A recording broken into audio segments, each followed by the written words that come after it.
It's time again to conquer the battlefield.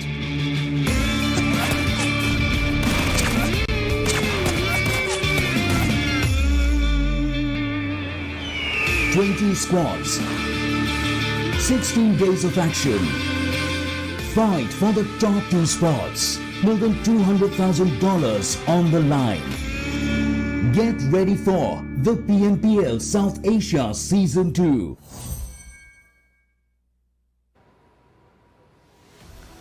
And after the first day, ladies and gentlemen, it's time for day number 2. Welcome once again to the PUBG Mobile Pro League South Asia Season 2. My name is Super Johnny. I'm your host for this event. And talking about the event, I mean, my sleeves are rolled up along with all the players that had a chance to get the action started. And along with the action for the players, the action for us has also started. So I'm going to introduce my colleagues all over again. First, starting over to the left-hand side of me is going to be the amazing commentators, Ocean and the Experiment. Thank you so much, John. It's a pleasure and a privilege being here. Day 2, and I like one thing. Your sleeves are rolled up, so are we. And I like the fact that we're dressed in black. We're the men in black for you today. We are the people out here that are going to, just take out all the action for this one, because this is going to be a thrilling day, because yesterday was an example still about to be set up today in the continuation. Yes, sir. Exactly. It was just the beginning, and today being day 2, I think the action is going to carry forward from there, and it's going to build up. Let's hope the teams are going to be performing even better than yesterday. Some of the teams did show up pretty big, but the expectations were sort of overturned with a few exceptions being in the leaderboard. And talking more about that is going to be my analyst, ladies and gentlemen, Shadow and Fixes. How are you guys? We are good, Johnny. Thank you so much for the introduction. How are you, Fixes? Well, I am doing good. I am excited. I'm ecstatic because in the first day we saw all the South Asian teams rising up, and today I really hope that the Pakistani teams as well pick up the pace. Well, definitely. We're going to expect for them to pick up the pace as well. But along with that, there was this one surprising thing that happened yesterday. It was the entrance of Group E in the last game for the day, ladies and gentlemen. And we did expect them to perform and did expect the teams like Bablu, DRS, DE to sort of come in and just blow our minds. But that sort of did not happen. Let's talk about a few other things that have blown our minds. It's going to be starting things off the format of this tournament, the format of PMPL South Asia Season 2. So once again, we have 3 weeks of league stages, 20 teams divided into 5 groups of 4 teams each. 12 days of league play, 5 matches per day, as we said yesterday as well. And 3 teams from every single group are going to move on to the finals. The 16th team is going to be the best of the remaining lot. And in the finals, there's going to be 4 days of non-stop PUBG mobile action. So finals are going to be action-packed, but to get there, there's still a long journey for us. And it's just day 2. Yes, it's just day 2. We saw the slight glimpse of what finals are going to bring on day 1, the way teams were performing. Some of the teams are performing beyond our expectations. So I think till finals, I think it's going to be a full action-packed journey. Yeah, definitely. It's going to be an action-packed journey. And one thing that's even more action-packed is the fight for the prize money, ladies and gentlemen. So the prize pool for the PUBG Mobile Pro League this time in South Asia has been allocated as $200,000 in total. But for the league stages, we only have $65,500. First position is going to get 10,000. The second is going to get 8,000. Third, 6,000. Fourth, 4,000. And the prize money is going to keep on going down. 17th to 20th position, you only get $1,000. But along with that, prize money for every single week for the team with the most points per week and the MVP for the week as well. Yeah, of course. And alongside that, the top 2 teams are going for the GC.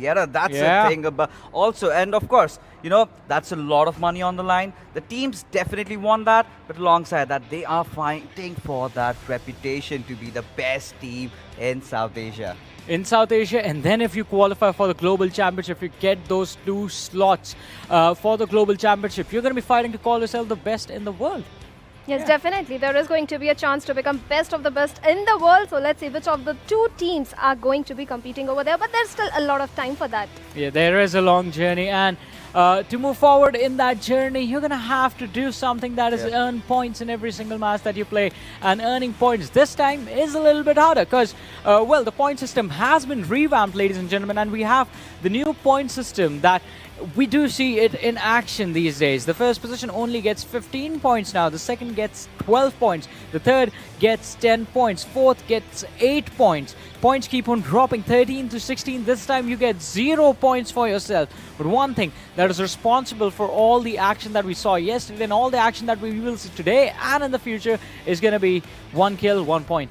Yeah, that's something that we did get to see yesterday, as how all the teams, racked up a lot of points. Talk about T2S, the T2K, in fact, the way they were playing, Frankie, his teammates, Jod and Jane, regardless of the fact that they could not get a lot of chicken dinners, but they still made sure that they had a good start and they carried it forward. But somewhere down the line, we saw them kind of fizzling out, but I'm pretty sure that they will pick themselves back up again. Well, one can only hope, right? One can only hope for the favorite teams and the favorite players to come in and perform to their maximum potentials. But with that in mind, let's have a look at the groups that are going to be playing and how they have been divided, ladies and gentlemen. Starting things off, Group A has Assiduous Esports, a team that stood up tall above everyone else, and now they are really far ahead of the competition. But joining them, it's going to be INES and Team T2K, as Fixes was mentioning them, along with the champions of Pakistan, Team SCYTES. But that is just Group A. Moving forward, we will have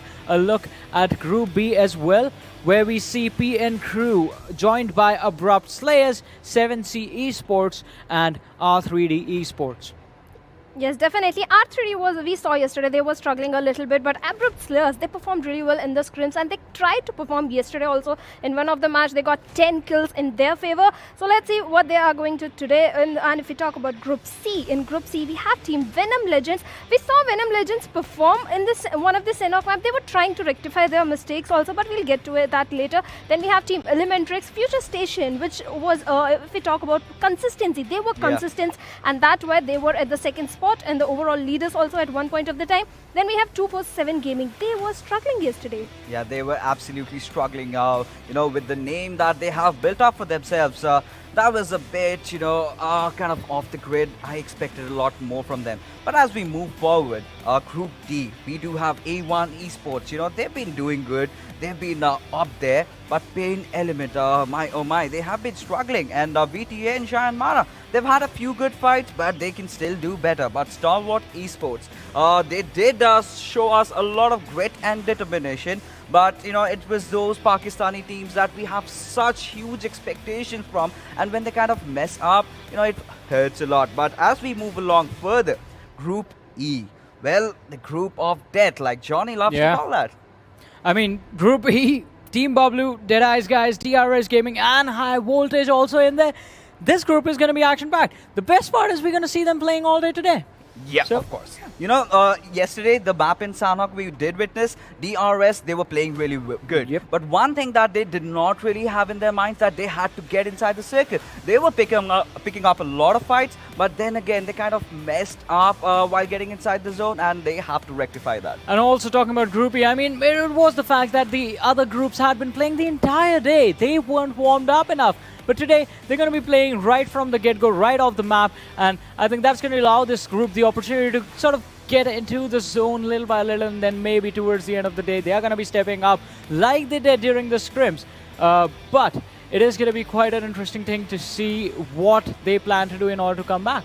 Yes, definitely. They'll have to do a comeback because Group D played just one match yesterday, and that was not up to our expectations or the expectations of the fans. And but I think Group E, we have been talking a lot about this group that they are performing so well. But I think other teams like Assiduous and T2KG are going to give a tough competition to them. Exactly. Talking about Assiduous Esports, I mean, almost on the verge of getting a hat-trick in the terms of chicken dinners. Right on the very first day, this team made a statement. I mean, we were really critical of them during the scrims when they weren't performing really well.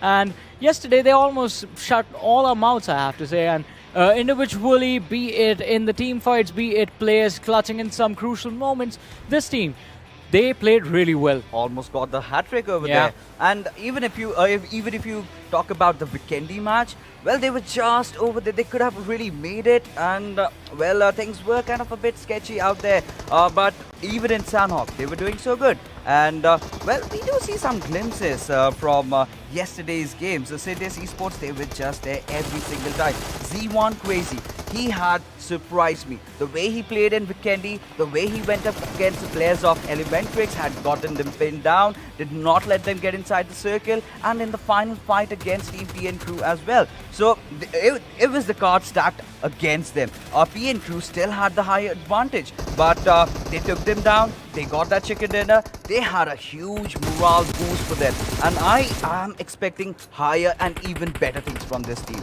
Yes, definitely. Assiduous is the team. We have high expectations, and one more team is going to be T2K. This fight between two of the best teams of day one. This was a pretty intense fight, and Team Assiduous did manage to take down T2K in that fight. Yeah, and talking about Team T2K, I mean, Assiduous Esports, they had an amazing run towards the end of the day. But the first two games, they had a slow start. Yeah. And that slow start is what Team T2K used for themselves. I want to hear from you guys. Team T2K, first two games, phenomenal performance. But in the next two, their plane just went whoop. Like I say, every day is not Sunday, and every single game, it's the situations, right? Sometimes you cannot really control the situation around you. The time you're kind of rotating around, you might feel that yes, I am making the right rotation, but there might just be that enemy over there waiting for you to take you down. We did see some bad plays while they were just blindly rushing onto Wits' squads. They could have certainly avoided that, but it's all right. They definitely must have gone back to the drawing boards and will rectify their mistakes today. Well, let's hope that happens today, because the numbers and the stats of the players are on our screens right now, and I think majority of these damage numbers, these kill numbers, were sort of accumulated in the first 2 games itself. But look at that. G.I. Jane, 11 kills. Yes, amazing 11 kills. Look at his damage, 2,402 damage. I think this guy performed superbly well. Frankie, in this particular fight, he little messed up, but he got the backup, but a little late. He lost his life, and look at the Zord, the way he held on to his shack. I think this particular fight, if Zone had been in the favor of T2K, they would have gotten that chicken dinner, but Zord had to expose himself, and the players of FutureStation capitalized on that opportunity and took him down and went for that chicken dinner. You know what? I really don't care in this game that T2K did not get the chicken dinner, because that last fight from Zord, the way he used those grenades perfectly, I mean, it was perfect usage of utility. Showed us why it's important to have those green balls in your backpack. And it was so crucial as well that one individual player was controlling the entire opposing team all alone. Even though, I mean, Jane, had he been there, the fight would have went in a totally different direction with the sort of momentum this team T2K was coming from. But still, Zord, an amazing performance. And then in the next match, we did see Jane also stand up and get those frags. If I have to talk about the other teams, well, FutureStation is something that we cannot rule out. They have been a team that have been focusing on all those position points. They've been very consistent. They've not had the best of kills, but I'm sure if you get all those positions out, you are going to do a lot better today. You're going to do a lot better as far as all the teams are concerned, but if you want to make it to the finals in an easier way, all you got to do is finish in the top 3 in your groups, and we have the group-wise standings in front of us, where Assiduous Esports, I mean, look at that, 78 points. Then the second team is going to be T2K with 54 points. So since these 2 teams are in the same group, I think there's not going to be a single day we won't have fun-filled matches. Yeah, definitely, and we can't ignore INES. INES had a very good first day, and if you talk about Group B, Abrupt Slayers, they performed really well in the scrims also, and now also they are being, being an underdog or something. I'm not able to find that exact word, but they are making their mark somewhere. And if you talk about PN Crew, in one of the match, we saw them getting amazing kills in that Vikendi map, but you can't just perform in the one match, you have to perform in every match. Definitely got to perform in every single match, but one interesting thing over there was the lowest points for a team in Group A was 37. 37 is the points that PN Crew has. Group A has been playing really amazing. Even though teams from Group B have played 4 games, and Group E has just played 1. 3 groups have played 5 matches. Out of the 5 matches that happened yesterday, 3 chicken dinners are with the teams of Group A. Moving forward in Group C, we have FutureStation getting 1 chicken dinner for themselves. 58 points, 52 points for ElementriX, just keeping things really close. Venom Legends as well with 46 points. So these 3 teams, they've had good games. Be it about kills, be it about placement points, but 2 for 7, they're really far behind. Yeah, of course, and that definitely hurts them. Having just a 3-man roster playing out there in a few games we did see, and punctuality, like XP talks, is of absolute essence. But talk about Group D, we have A1 Esports leading the chart over here with 48 points. And talk about the remainder of the teams. They are kind of struggling. 23, 13, 10, certainly not acceptable. But as we move along further, Group E, well, they just had that 1 game played. So we are not going to be too strict on towards their players. But I really have high expectations from DRS and DEADEYES, because this is also a rivalry building up right from PMCO finals. Yeah, I completely agree with that. But as we were saying, when these teams stepped into the battle arena yesterday, we expected them to have a really aggressive start and get a lot of kills. But might be today they are going to be stepping up, might not be. We're going to find out. But before we find out, let's have a look at the schedule for the day and see the map rotations and how they're going to be played out. Also the groups as well.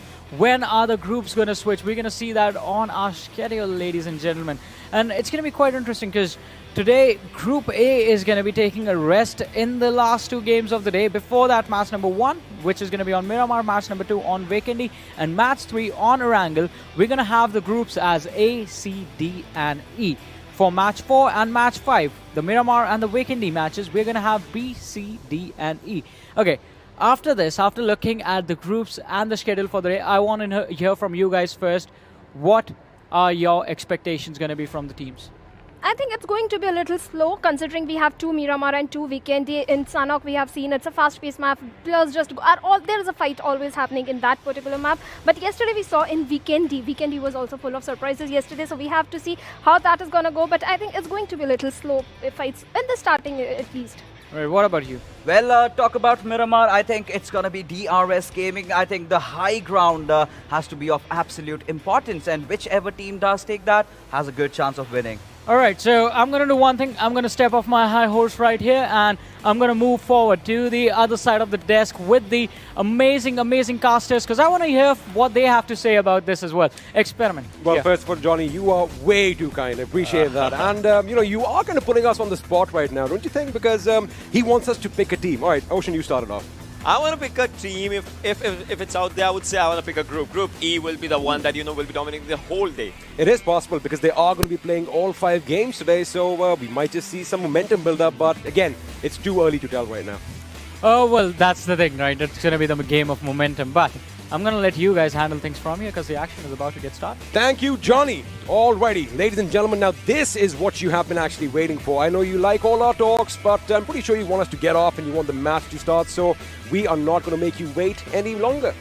Not any longer. This is going to be the first game for today, and the main, the most important thing is that once again this sets up the mood for all the teams to start off for the whole day because today, as they talk about, it might be a slow day, but those teams don't want it to go slow. They are like, get those chicken dinners as quickly as you can. Absolutely. I mean, it is about going in for the win. It's all about building your momentum and, getting that confidence infusion and all that. If you start off the day with a bang, I'm pretty sure it's going to go good throughout, but this is what I love. I love this new feature. You can have a look at all your favorite players on your screen right now. Let me see. Can you guys pick out your favorites right now? Ocean, what about you? Who stands out for you right now? All right, I can see, in the red jersey, in the the lowest of the columns you can see out there, that's TE's players out there on those areas. If you're talking about I can see some few other players as well. But well, the favoritism comes up when they get a lot of kills and when it all starts. I can see some PMPL pillows as well with the players, I like that. Just, showing them off. But the most important thing is the match. Which team can show off their first chicken dinner for today as we go forward, as the flight path will be right in front of your screens, ladies and gentlemen, boys and girls. The plane has took off and there are going to be players just jumping off from the side of El Azhar. We can see till Ladriela is with the flight path. It's Picaro and San Martin all in the bounds. I mean, the plane path is kind of splitting the map in half as it is, and all the teams are definitely going to be heading to their favorite drop spots. But now I want to see some action at Hacienda del Patron. Now, a few teams do like going there, and we almost had an early clash yesterday. Now, the best thing about the PMPL South Asia Season 2 is the meta has kind of changed. A lot more aggressive. And do you think it's the new point system that is basically bringing in this change? I would say yes, because that's kind of a thing that I wanted to see more. Focusing on the kill points, focusing on all those things. Yesterday, we also saw quite those M24 shots, going bang on. So beautiful. I asked you about the guns and all, but what's your favorite drop in this one? I mean, I'm an old school guy. I stick to one thing, right? So I started off at Hacienda del Patron. I'd go there or I'll go to San Martin. I mean, those are my favorite places. But, you can't just stick to one place. That is what we've learned, because sometimes you've got to make a few adjustments. So you've got to be a master of all, a jack of all trades, so to speak. But I just want to see some action. And it looks like a couple of teams are going to be heading in towards each other, especially at San Martin and Hacienda. I do believe it's going to be Team 16, the boys from 24/7 Gaming, getting right in the thick and thin of the action. So this is where the things, kind of become tricky. As we were talking about all those things, the circle is kind of going towards the Los Leones side, and Minas Generales, as we can see, Graveyards is also a very crucial area. Plus, now this Miramar becomes a tricky Miramar for quite a lot of teams, because yesterday, Group E was not there when we were playing Miramar, right? So now Group E comes up. DRS Gaming, we can see they are right next to SCYTES, and FS as well, along to the southern sides of El Pozo, as we can say. DRS coming up from the group, the group of death that they are calling, that's Group E as of now, and the DE as well. They are going to Hacienda side. That's where other teams are. You can see 247's players, ElementriX as well, just onto that area. So yeah, that kind of creates a lot of different things. But Team Bablu, this is their drop location, Valdemar. Absolutely. Just talking about Hacienda once again, it's probably one of the most famous drop spots in Miramar, barring maybe Picado, right? And the best thing is you get this little prize. You get that golden Mirado, that shiny, glistening vehicle. And if you drive them around, I'm pretty sure it's going to instill a little bit of fear in the opponents when they have the scopes on. And they're like, all right, so these guys were brave enough to go to Hacienda. They should be well kitted out. So, they are going to be a force to be reckoned with. But, again, anything can happen. And contrary to what happened yesterday, no shots have been fired as yet, and all 64 players are still alive. Now teams are kind of, I would say, are thinking of everything. Now they're like, let's not just go for the clashes right off the bat, because, we might just get one kill, but we might just lose one player as well of our own self. So they're like playing everything by the thought process, and the thought process is like, all right, kills are important, but not at the start. We can get those kills even at the end as well. So it's like we need to see where the kills will be coming up from. We'll have to see how that just goes up for the players. But onto the El Pozo side, as you can see, FS's Steel Shot is out here. And Razur onto the other side of the road. We'll have to see what happens when these players are going to be, colliding with each other. But Steel Shot, look at him. Just with the phone, that's focus, that's concentration, the way these guys are, giving each and every call perfectly. And you can see that cross here. That's Candid Side coming up. The Candid Side, of course, a wonderful addition to PUBG Mobile. It really makes your weapons a lot more versatile, and that is what you want. You want those level 3 helmets that the gentleman just picked up. Now, we might see a little bit of a firefight breakout in El Pozo between FutureStation and the SCYTES. Now, the SCYTES, they had a good-ish day yesterday. I mean, we expected a lot more from them. Of course, they did come out as the winners from Pakistan, but something wasn't really going for them. Of course, this is day 2, so, there's enough time to bridge that gap, so to speak. But looking at the zone, it is going to force people to go a bit towards the southeast later on. I wonder if we ever going to have a circle near those islands just offshore of Puerto Paraiso. That would be something that is going to be interesting. But again, I want to see some fights break out. What do you think? Where is the first skirmish going to take place? Is it going to be El Pozo, or is it going to be somewhere like San Martin or Hacienda? I was hoping El Pozo, because, the players were pretty close to each other, but it did not happen. So, just like you said, some players, they move on to Hacienda, get that golden Mirado as well. So I want to see fights happening for that Mirado. That's a statement.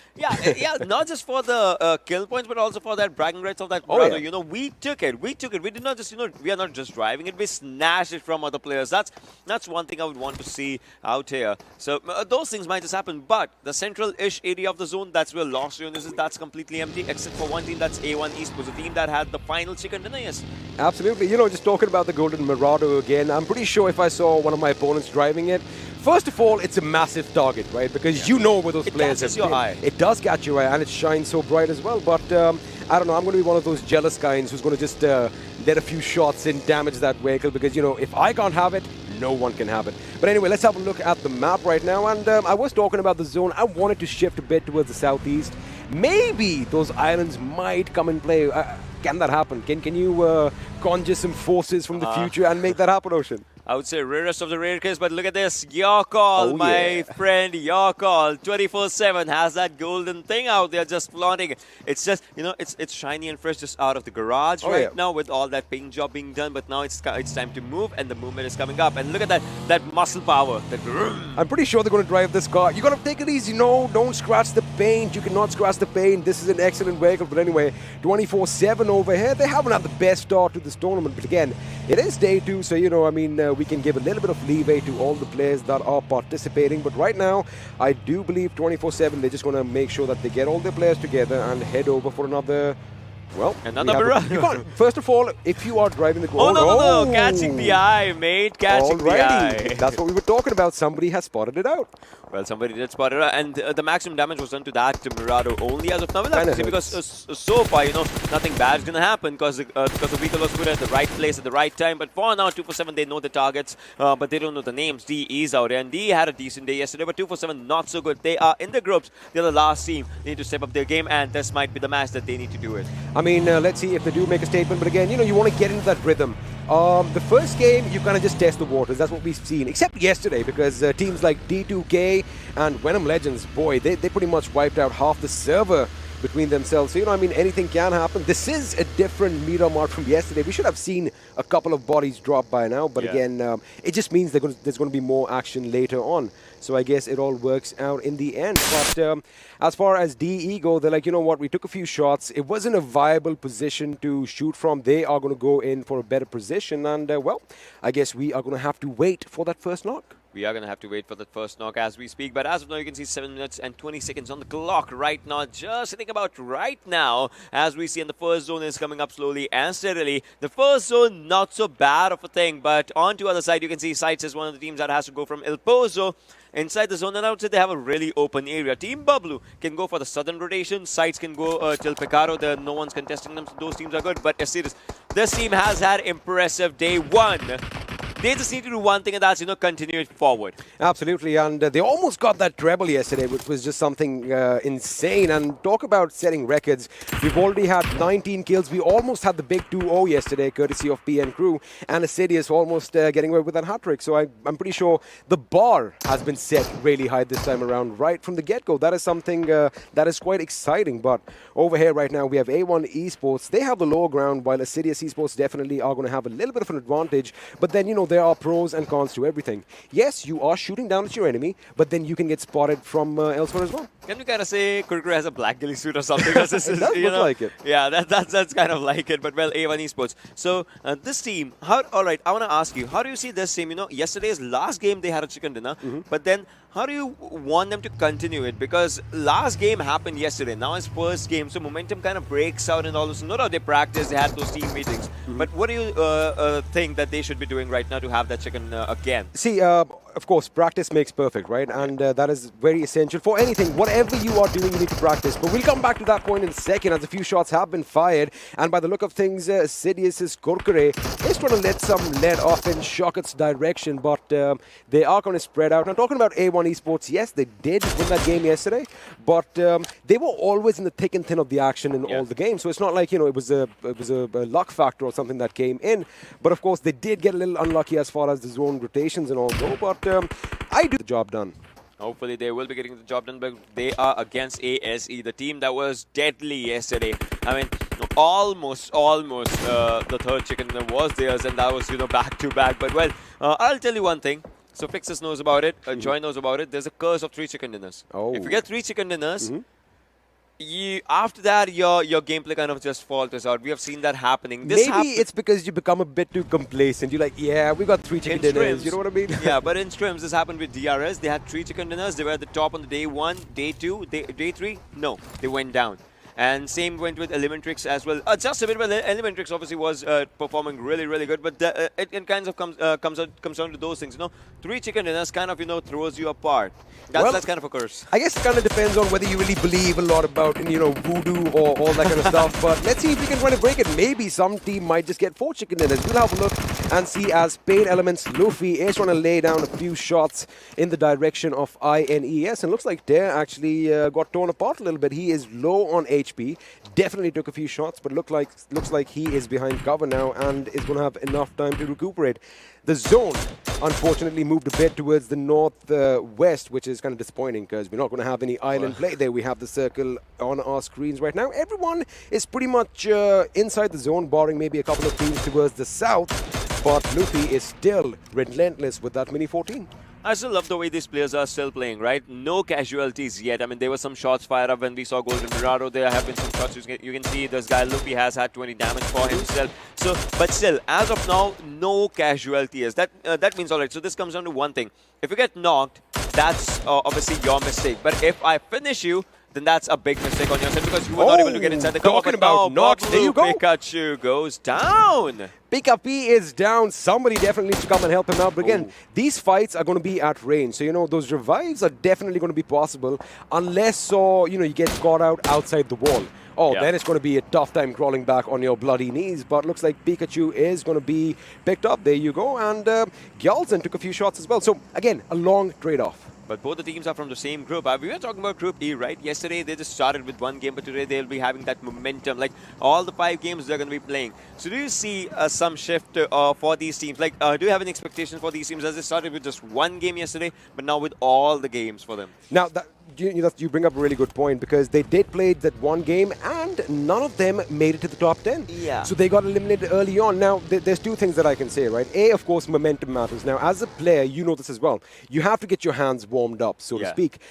Maybe that could be a thing. Maybe they were kind of having a look at what was happening in the previous games, and it's all psychological as well.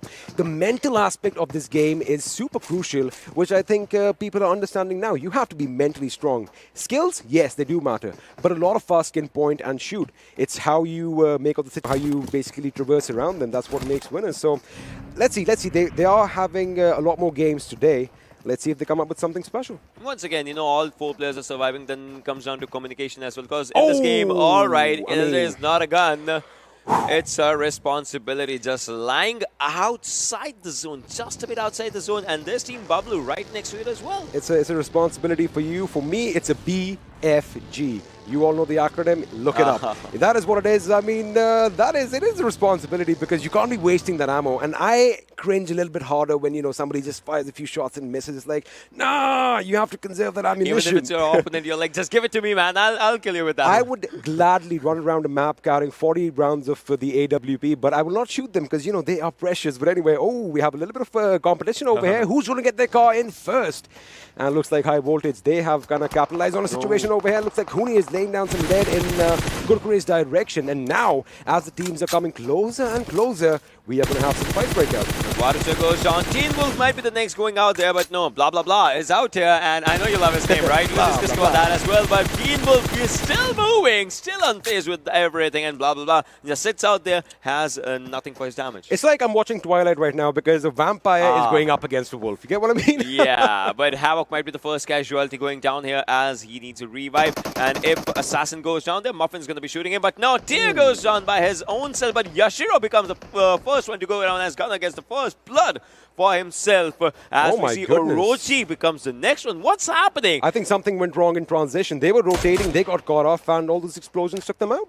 All right, another one. INES, they get eliminated just as we were speaking of this. The wrong rotations, probably something went wrong for the team. And INES becomes the first one to say bye-bye in the map of Miramar. Well, Entry and his boys have had a quick exit in this game. The first ones to be eliminated. It is going to sting a little because 0 points, 0 kills. You know, they have a lot to make up in the remaining matches in the day. But right now, we have a little bit of a stalemate between ASE and the boys from High Voltage. Now, Kuni, Aussie, Havoc, and Assassin, the way they are going to spread up in twos, it makes sense, but there's not a lot of options over here because you only have those little gaps in the walls where you can shoot from. And the thing is, you don't have a roof, so grenades can be lobbed in. They've got to be careful about that. Yeah. But I guess they should be rotating soon because the zone is going to be basically chipping in sometime. Meanwhile, over here, Shuvo laying down some lead in ASE's direction. Again, have a look at how quickly they moved around already. That movement was pretty good. Actually, I was going to talk about that as well because, see,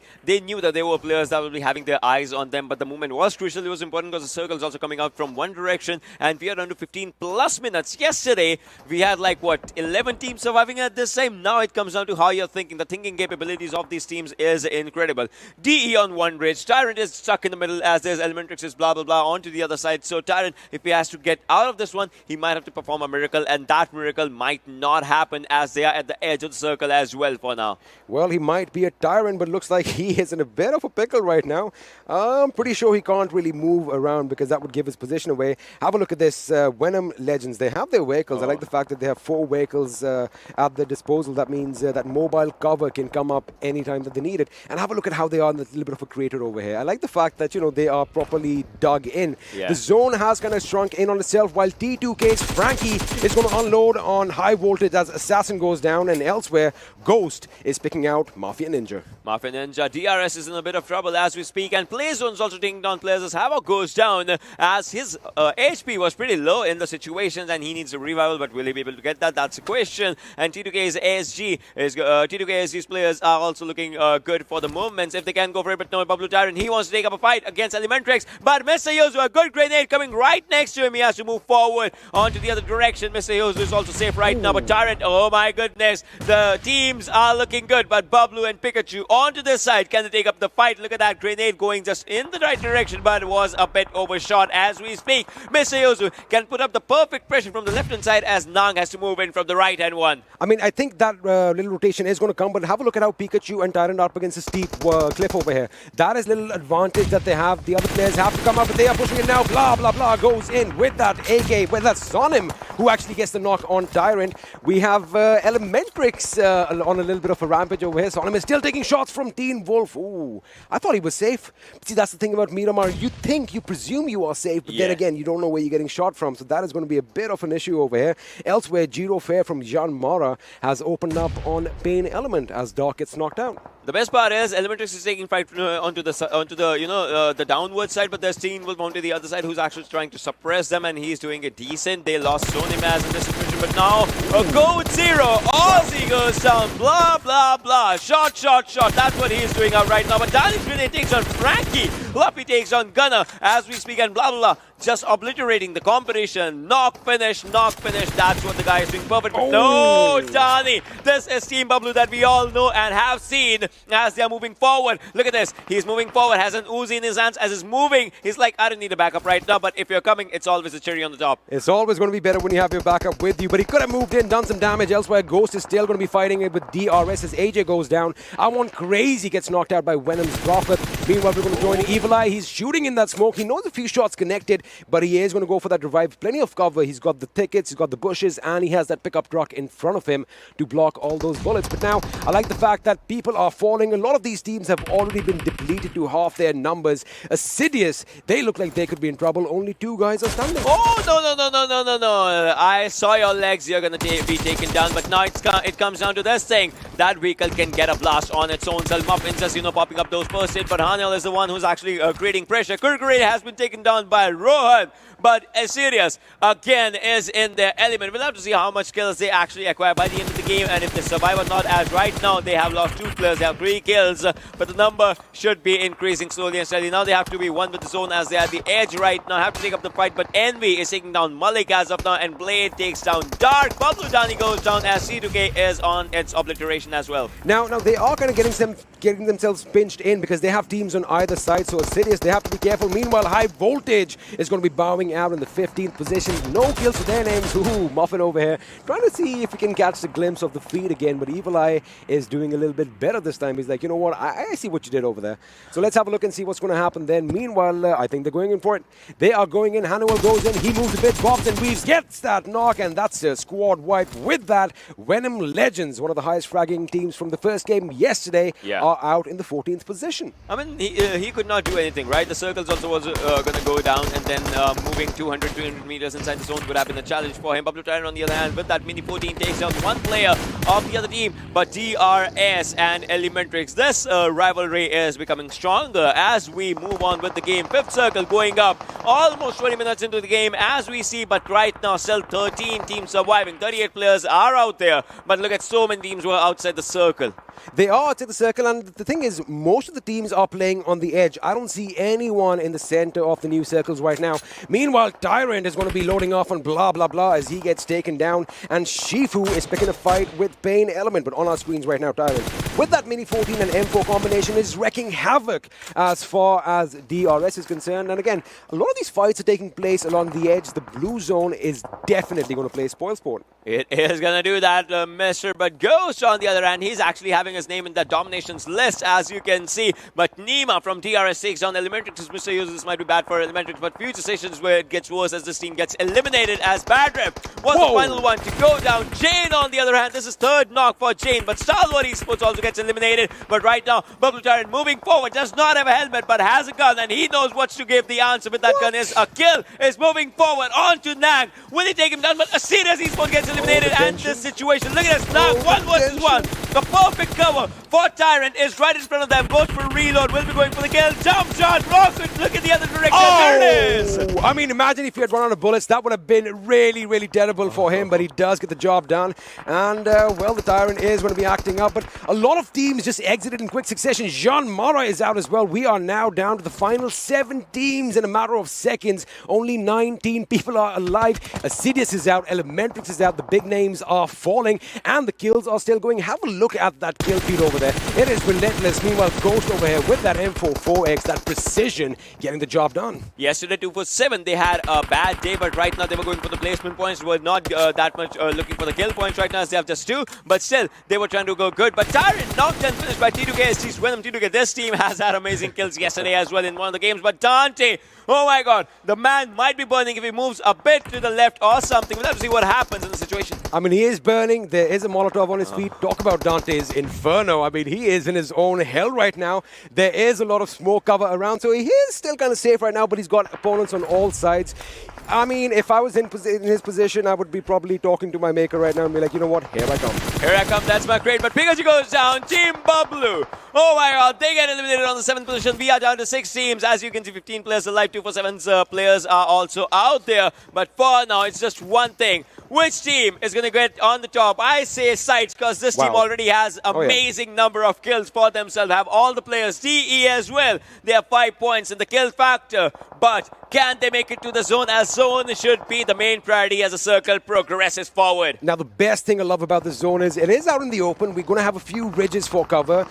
There is a road nearby, but unfortunately, it is not in the circle. And let me see if Zod is going to get something. He doesn't have a West. He definitely needs anything that he can get. And, well, level 3, level 3, level 3. I think he's going to be good. PAINxELMT find themselves eliminated in the 6th position with 5 kills to their names. That means we have 5 teams remaining. Wait a second. What was that I saw? Zod has gone down. Is it because he went for the drop? He went for the drop. He was just sitting out there. You know, he was just looting out the stuff. But no, let's see what happens as Venom is taking a good rotation for his own self. Everyone thinks that there's players out in that area. But there is Venom onto the other direction. Has spotted out Phobia. Phobia takes it all down in his own hands. 247 Rasa is going to be the Grenadier for this game. As you can see, we're under 3 teams. DE, 247 and SCYTES are going to be out here. T2K also got eliminated. We're going to see a good winner coming out in this situation as Raza is looking forward for those kills. Radicer goes down, as you can see, down to 8 people. The big boys from yesterday have kind of fumbled and they are already out, and now these guys are making all the statements. They're like, you know what? Yesterday was day 1. Today we're going to come on top, almost getting obliterated over there.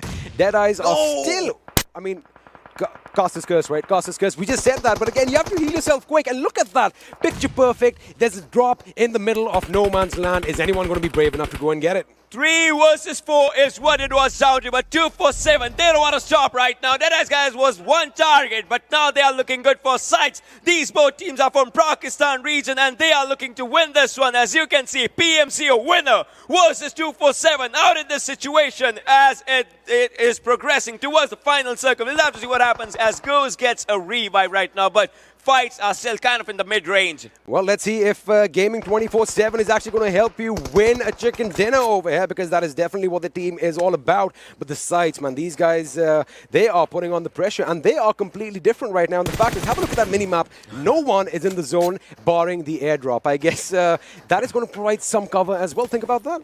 I'm thinking Team SCYTES, if they go to that airdrop, they might have a good cover. They might, if they have a vehicle, just put it out there, just blast that vehicle, and you'll be having a really good cover. But no, once it goes down, it goes down to a 4 versus 2 as one player needs a revive. Raza might be giving a revive. No, he's just looking forward. Khan's also out there, going for those perfect throwables. If he can go for it, Ghost is going direct next to the airdrop, and Phobia's out there as well. He read my mind. Oh my god, but Abud goes down as Raza was out there. Reza, can you go and get that revive on Abud? I think he's going forward for it. Those smokes, those throwables, those nades are coming up. Raza, he gets a bit damage from those ones. But Rozo, he's moving forward for Raza. Oh! He is moving forward. Raza almost getting knocked down. And wait a second, that was a little bit of a skirmish over there. Razur gets the knock with that Grotza. Razur is still on fire. He's still alive and kicking. That revive also might come in, because have a look at Vasif. He has been picked up with Khan. But why did Phobia and Ghost not move in from the left flank? That is what's confusing. But Khan over here with the grenade, knocking out Razur. Oh, is a boot down as well? Oh my god, Khan is looking really good as Raza was down out there. Vasif and Khan, they are taking a 2v2 skirmish as of now, as both the players are down onto the left direction. Ghost and Khan, they are taking that 1v1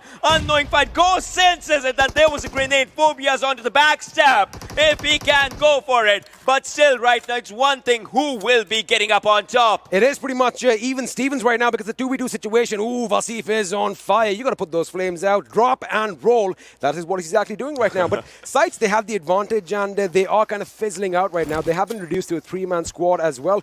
The play zone is going to come in and sneak up on Raza from behind. That's going to be devastating for him as now 247 are down to the last 2 members. Now, it's 2-man squad up against 4. No! Shots being fired. Brazoor is still prone in the background. Wait a second. Is he prone or is he knocked out? He is. He was prone.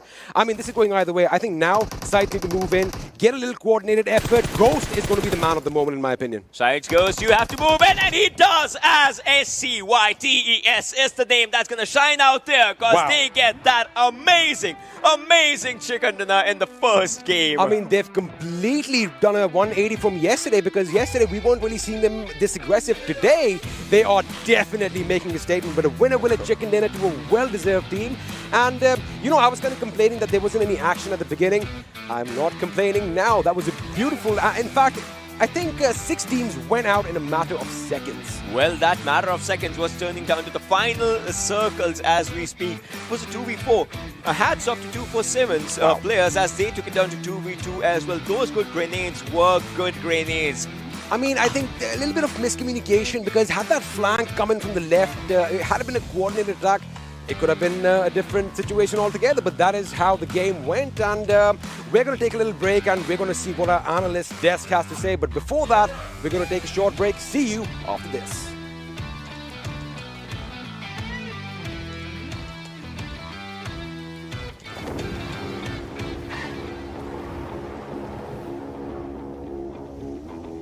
Mountain Dew? Squads. There's loot on the horizon for however you find victory. For the combat chauffeurs. For those who strike from above or from below. For the experts in pan-to-pan combat. Whether you're taking a leap of faith or just aren't afraid of a close call. Fuel your path to winner chicken dinner with ice-cold Mountain Dew and with exclusive loot from Mountain Dew fuel stations. Spawning on a map near you. Welcome back, ladies and gentlemen, once again to the PUBG Mobile Pro League South Asia Season 2. My name is Super Johnny, being joined by Shadow and Fixes right here. And well, Fixes, I have to ask you this first. You were really critical of the Pakistani teams. Yeah. What do you have to say now? Well, talk about wishes being granted over here, because right from the start, I really thought that, yes, might be 247 and all these teams have to pick it up. But, you know, if you talk about how the game erupted and how everything came down, it was all the teams playing from the edges. And talk about team SCYTES that they won. They kind of won the southern side. They instantly switched up to the northern side. And after that, they did not really stop. They took all those fights. But if you talk about 247, they were taking all those fights. For a certain seconds, I thought that DEADEYES might have had it in the bag. They were looking so promising, but they just could not do it. Yes, definitely. I totally agree. DEADEYES were the first team when the zone shifted towards the northern side. They were the first team to take the center of the zone. They were in a 2v2 split. They had a good positioning, but somehow the rotation of 247 from the northern side, which was completely empty, they managed to take down the team DEADEYES, which was at the southern side. Exactly. Talking about surprises, right? Talk about the northern side of the circle being completely empty. DEADEYES, the team that was controlling the center so perfectly, not getting the chicken dinner, but the individual play, individual plays are what sort of rose up to the occasion and helped this team, the champions of Pakistan, team SCYTES, get the chicken dinner. Ghost is going to be our MVP for this game with 6 kills, 1,025 damage, 24 minutes and 17 seconds of survival time, and well, 0 assists, but that's not going to matter. This team had a lot of kills. Yeah, certainly they did. You know, right from the start, they were getting in the zone. And while they approached kind of the 4th circle, they already had 7 kills. Yeah, and look at that. I like that. Damage taken for Ghost as an individual is, well, really little as compared to the average damage of the server and the top damage being taken by anyone in the server as well. Yes, definitely. Damage taken has to be less. That is exactly what everyone wants. But not exposing yourself out in the open area. I think that's a smart strategy. Yeah, it is going to be a smart strategy, and that means that the fights taken by Ghost, he knew he was going to cluster them out in his favor and get those kill points. But apart from that, apart from our MVP, there were other players as well. There were other players who rose up to the occasion and who had an amazing performance in this matchup. And we're going to have a look at those players, right about now. And those are our top players from this match number 1, in fact, of day number 2, ladies and gentlemen. And yes, it has to be the players of Team SCYTES. Ghost is obviously going to be there with 6 kills and 1025 damage, followed by 247 Raza. I'm happy to see Pakistani teams in the top players with 4 kills and 848 damage. If we talk about SCYTES, Abud is also there with a total of 472 damage. And I think damage he has given is a little less compared to if we talk about Bablu, Tyrant of Team Bablu. He has taken a damage of like 673 and only 2 kills. Yeah, you know, Team Bablu did have a good run initially, took down a few squads out there, but it was the conviction, it was more of the team synergy, the teamwork kind of lacking out. But, you know, this game, I really thought for a second, DEADEYES really had it. You know, 2-2 split, they were doing everything just right, and suddenly 247 comes out of nowhere. Because if you remember, like Akash has mentioned, it was kind of an eerie silence right from the start, but it was those end circle fights that kept on happening, and guns were being fired from absolute everywhere. Well, let's finally have a look at the standings for this match and see how many points were these teams able to collect for themselves in this Miramar match. So, SCYTES, we know, 14 kills coming in, 15 placement points, 29 points for them. Then we have 247 with those 8 kills, 12 placement points, 20 points for them as well. And DEADEYES, guys, I mean, expectations when they were in the center were through the roofs that this team might just get the chicken dinner had they utilized the opportunity correctly. But still, 17 points, not a bad game. Yes, definitely not a bad game. And if we talk about Assiduous Esports, they are at a decent spot. But if we talk about Team Bablu, that split they had, their players were too spread out, especially at a congested area at the southern side where all the teams were rotating. And if we talk about INES also was stuck in that traffic. That's why they had an early elimination. But I think SCYTES and 247 were the smart ones to take a path where there was no other team. Yeah, and when we in the lower half of the standings do see DRS Gaming as well. They had a good start in the last match of yesterday, but today, the very first game, sort of flustered up a little bit. Yeah, it absolutely did. But, you know, I want to focus more on that last fight. You know, a lot of mistakes were definitely made, and the teams, if you are watching this, if your teammate gets knocked out in a sticky situation in those final circles, do not go for the revival. Almost, Team SCYTES had been wiped out. Yeah, almost. The key word over there was almost. Now, it is time to have a look at something that I'm pretty sure Fixes loves the most. Ladies and gentlemen, it's time to have a look at the due moments of this match on Miramar, and here they are. And yes, Team ElementriX, they had the height advantage. They did try to take down the players of Team Bablu. Tyrant got knocked out. Team ElementriX, yesterday also we saw they had a height advantage, but they were struggling when entering into the zone, and exactly the same thing happened in today's Miramar. So they need to work on the strategy of coming down into the zone if they are at a higher ground. And if we talk about Assiduous, they were phenomenal in this, not phenomenal, they were decent in this match. I think they can live up to this performance considering they had an amazing day 1, and the way they took down the players of Team Venom Legends, that was quite promising, but Team ElementriX are not able to capitalize on the advantage of the height. Yeah, that's certainly true. And Assiduous, you know, that confidence does look in their gameplay. But talk about Team Bablu, you know, they were always so apart from each other, and that's not how you win games.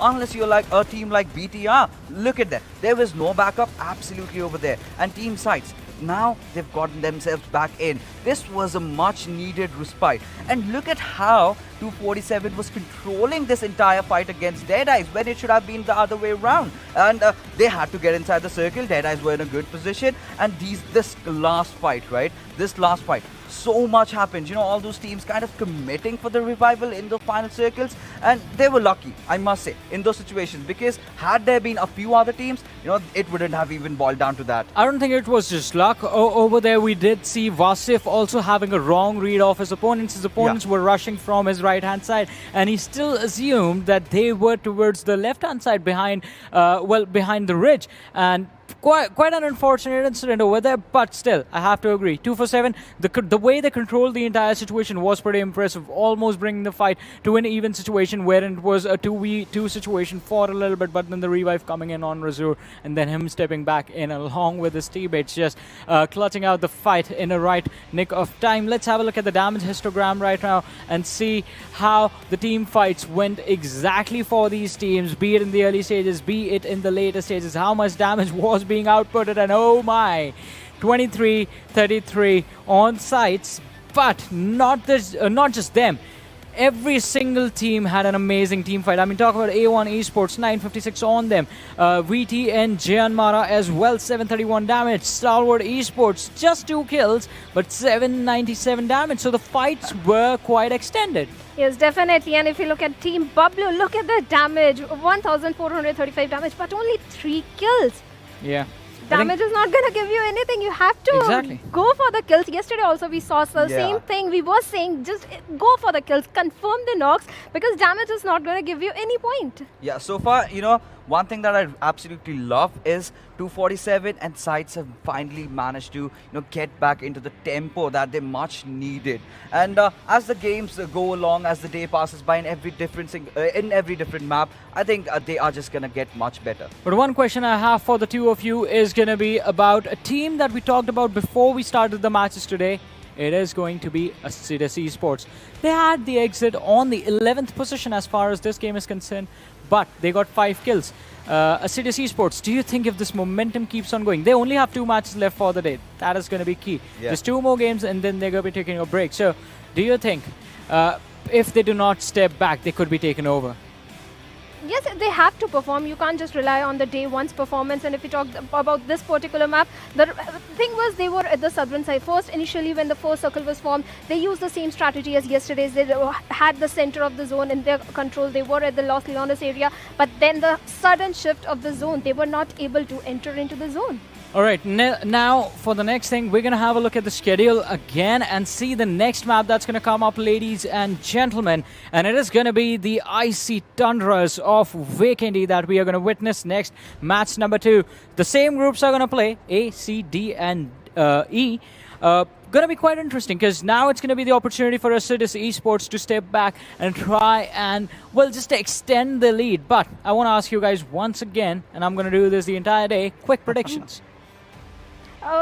I think I can say team 247 Gaming, especially the Pakistani team. I have been watching them, the way they were performing in PMPL Scrims. I have said this time and time again that this is the team we need to look out for. They have shown so much improvement, I think. And even today also, just look at how they performed. I think this is the team we need to look out for. Fixes, what about you? You and I have been casting the games of South Asia for a really long time. We know teams like ElementriX and teams like DE do really perform well on this map.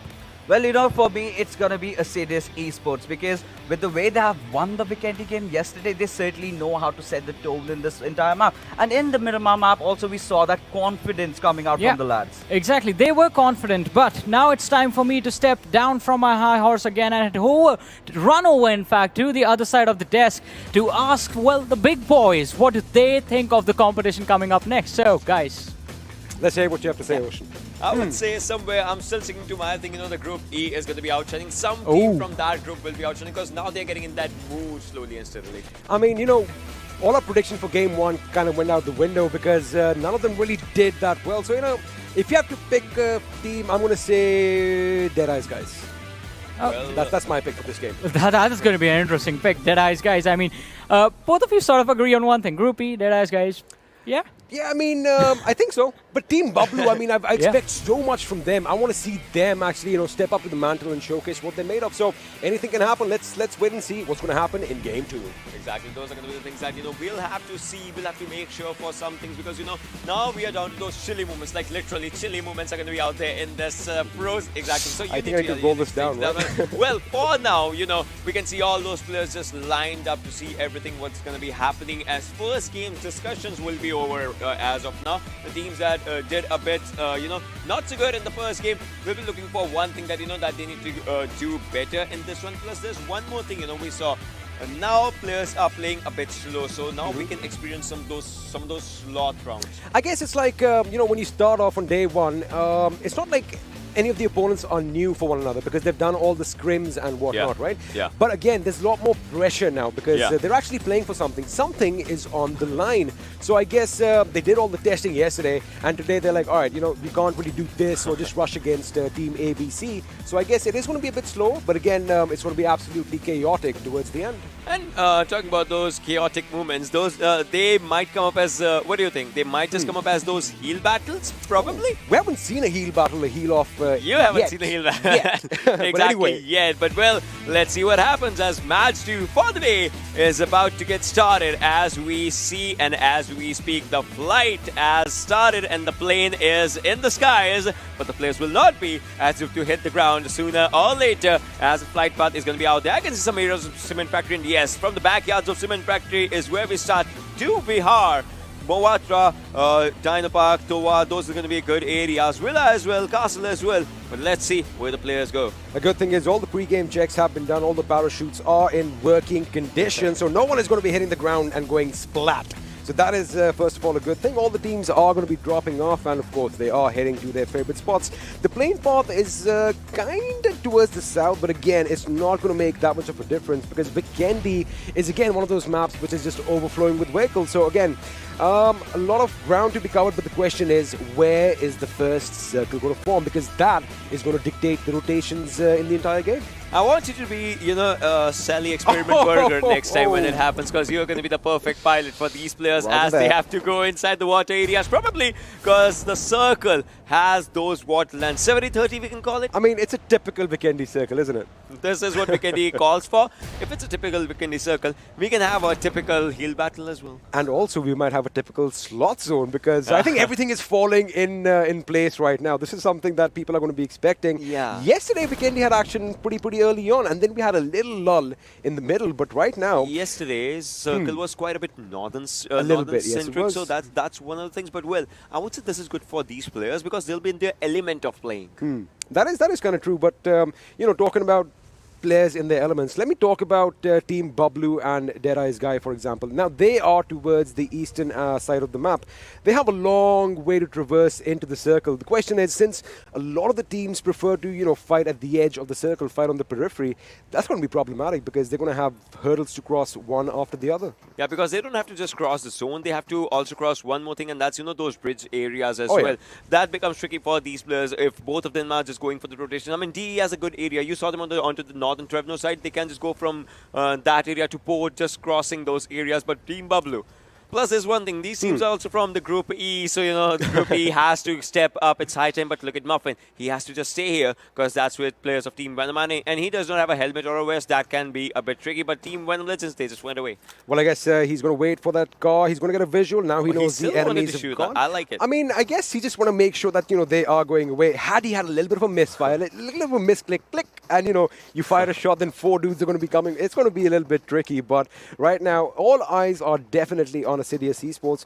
They didn't have the worst of games in Game 1. I mean, they did get 5 kills and they did get knocked out in the 6th position, but we've come to expect a lot more from this team. This team has done impressive yesterday. I mean, you cannot ask for more, right? One day, back-to-back chicken, another game, in top 3. So this team has done its total work, I would say. Even if today might be a day where they can have that off just a bit, they can have 1 or 2 off games and we'll still be okay. Looking at Muffin, I like the fact that he's got that white outfit out. Is that on purpose for Vikendi? Actually, some players do that. I mean, it's kind of a trendy fashion, It is. I mean, you don't need those white ghillie suits when you can just, wear a white suit. And, well, with that hat, definitely Muffin looks classy. But I think a helmet would definitely be something better. And right now over here, Crazy, he's got a little bit of a Shakespearean vibe going on right now, especially with that tall collar of his. But he is running out. Now, in the beginning, like, I get it. You're going to drop off on at certain compounds. You don't want to be running around in the open and getting caught off because if somebody spots you, pretty much that's the end of your game. Vikendi is kind of Miramar in these things, right? It kind of has a bit of an open area. Plus, look at the trees of Vikendi. They are long and they're not thick if you talk about it. So you cannot have that proper cover behind those trees. If your pixels are being shown out there, you will be shot. Especially for a big guy like myself. I mean, I'm pretty sure you're not going to have any trouble fitting there. I mean, you are fit. For me, I'm a little on the bulky side. You know, one of my well, anyway, I'll be spotted. But coming back to the game now, Venom Legends, they are going to be looting without any interruptions. As of course, you know, there's no conflict that I can see on the map right now. All the teams have their compounds, all their cities, even their towns all to themselves. So I'm going to see basically all the teams well kitted out. So we're going to have some amazing firefights really shortly. Exactly. Plus, there are some of the few things that are, exclusive for this map. You know, when you talk about MP5K, an exclusive gun that just comes out here. Obviously, people will still be preferring Uzi sometimes. Plus, there's this new Thompson meta as we see just going out, and those things kind of become a bit tricky for the players. I mean, talking about the new Tommy gun meta, I guess, of course, it gets the job done, right? Yeah. It's got good stability, good accuracy.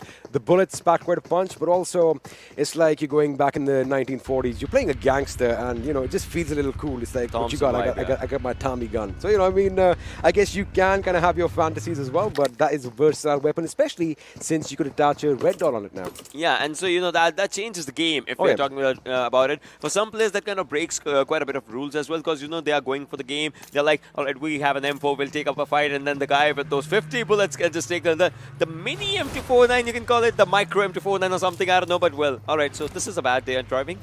Well, I mean, that is a nice barking job, though. But of course, Tyrant is going to come in and, oh, well, I think they just made it worse. That is it, Danny. No, they're ready for it. But Teen Wolf's like, no, I'm good with my own bike on the other side. Teen Wolf's like, I'm going to be riding solo. Although, again, he is a wolf. He should stick with the pack. But of course, they have to cover ground. They have to get all that loot and Bablu's. Well, I like all the names. We have a Tyrant with us, we have a Teen Wolf, then we have a Pika P, and then we have Danny. So I wonder if Tyrant is actually like that in real life. Is he the shot caller from this team? No, he's pretty amazing as a person as well and as a player as well. Like I've talked to these players and these players. I keep. Well, these players are impressive. I mean, you can call them, one of the fan favorites for the reason. Well, of course, if you have the gameplay, if you have the skills, and you got to be a nice guy as well, right? It's the whole package that, of course, attracts us as viewers and fans. But right now, let's have a look and see what's happening here. ASC, again, like I said, all eyes are on them, and have a look at who's opposite them. It's Venom Legends. Now, these two teams, they had a good day yesterday, especially at the beginning. And let's see if you're going to have a little bit of a skirmish. Muffin does get spotted out, but he is going to zigzag his way out of harm's way. And, well, Hanuel gets a knock on Shubo and, in fact, finishes him in a split second. I mean, just think about it. They were the ones, Venom Legends, they were the ones who were starting off the fight, but then they never thought of this thing. Like, Muffin, you can call him, he was an unwanted bait in the situation. See, that's the thing about urban warfare, right? When you have a lot of buildings, it is difficult to cover every single window. Yeah. And yes, Venom did start off the firefight, but they also gave their position away.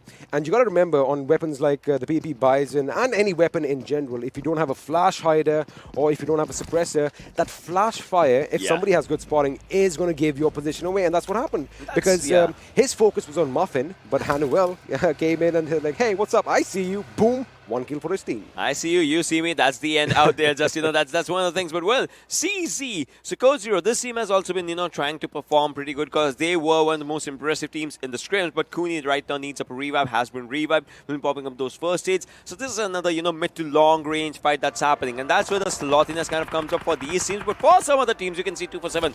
This team was impressive in the last game. Down to top 2 positions they were. But now they have their eyes set on one thing, and that is that they need to dominate by coming back. And they are at the same area of a team when these players are. Have you kind of realized that we've seen a lot more long-distance engagements in Vikendi as compared to Miramar of late? Especially because, A, we have so many compounds, right? Now, if you have a compound in the zone in Vikendi, only a silly man would want to leave it because it is amazing cover. Again, not a lot of people are familiar with this map as they would be with Erangel or with Miramar. And well, talking about the map, once the mini-map shows up on our screen, something very exciting is happening. Looks like we have a little bit of a conference that is taking place and all the teams are kind of congregating at one spot. The cluster being formed out there because with that, everyone will be neighbors to each other, but the neighbors are ready for taking off that. Yeah, exactly. They're not on good terms in the situation, but Pikachu goes down as Steel shot, gets his G36 and goes for it. But right now, will he get a revive? We cannot see any one of his players just out there, just ready to give him a revive. So that's going to be something. But Bad Rev, oh, Envy was so close to taking Bad Rev down, but Bad Rev was quick enough to, find himself a proper cover. Envy is in a good position right now. She is on the right flank for her team, while Dark, have a look, as he's on the left flank. Now, again, see, they have these compounds, right? You don't really want to leave that comfort of, well, basic cover. I mean, like I said, concrete walls are much better than smoke for blocking bullets. But again, they are going to have to move out since the zone is going to force them out. But I want to see what's happening in the center of the circle right now, because it's going to be epic urban warfare. And again, shots are going to be fired. You don't even know where they're coming from, and that's what makes it more exciting. And that's one of the things. I mean, just like you said a few minutes back, right? If you don't have that suppressor or something, then you can see those flashes just coming out. But if you cannot, or even if someone does not have that, and you cannot just figure out where the flashes are coming out from, then also you just go around, and that's a bad thing, right? It comes down to that thing. You knock me, alright, it was my mistake. But if you finish me, then yeah, I was having a pretty bad day. I mean, we've been doing this a long time, right? And all the players, all the people watching at home also know that sound sense is now an integral part of the game. Yeah. Gone are the days when you could just play without your earphones. Right now, these guys are the best of the best. They're the creme de la creme. They are the cream on the top. These guys are showcasing their skills, and I just love it.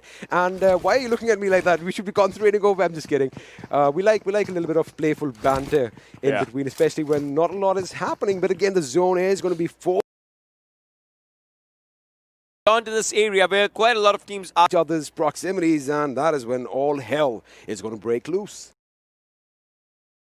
Plus, the thing is, concentration as the where quite a lot of teams are taking up the shoreline. It's a nice day to swim. If I have to say, see, still it's water areas out there. That means first circle has a safe. Then second circle goes for a sideward shift. Look at this. As the fourth circle has, so you have lesser area to play with. Obviously, if you want to go for a swim, it's a nice day to swim. But if you want to stay on the land and go for the fights, you might just take exactly. That's how you read the zone. That's how you read the zone. That is a perfect concentric circle. That is not fair. That takes the excitement. That takes the haphazardness out of the whole situation. Well, hopefully the next circle is going to be, is going to have a mind of its own. But right now, again, we have all teams still alive. Only 2 casualties so far. So again, the action is a lot different as compared to yesterday. A lot slower as compared to yesterday, but I guess, they're just getting comfortable in their skin right now. But FutureStation, they did win game 1 on day 1. However, they haven't been able to reciprocate that success ever since then. But they have been kind of mid-table. They've been a mid-table team. What do you think they need to do to, kind of propel themselves forward? Focus on the good rotations just like they are doing right now. But see, they need to see one thing, just as Team Bablu was just focusing on them. So they need to find out the area. See, previously they were on the road. Now they are taking the other side of that ridge. So that's a good one. You will not be spotted in that one, and your opponents will not be knowing where you end up once your rotation is over. So those, I would say, those small things are going to be creating a big impact if you talk about it. And Team Venom Legends, again, this team lost one of their players in the start of the game, but right now not all hope is lost, as 2-for-7 is pretty close to them. But 2-for-7, I want to see them continuing the same thing they did in the previous game, but this time maybe end up in the first position or something. I mean, they almost got that chicken dinner as well, but again, we can't take anything away from SCYTES. These guys were playing phenomenally, but this is something we're going to see a lot of in Vikendi, these stalemates. I mean, you're going to have a team on either side of a road. They are going to be nestled in their houses, but they don't have to make any moves. But right now, looks like Venom has made a move, and they've got a knock on, I do believe, a member from 24/7. I think Khan F4 was the man who just went down. Now the question is he going to be finished off, or is his team going to come in and get the revive? You were just talking about 24/7. Now they are in the thick and thin of it. They've got a team on either side.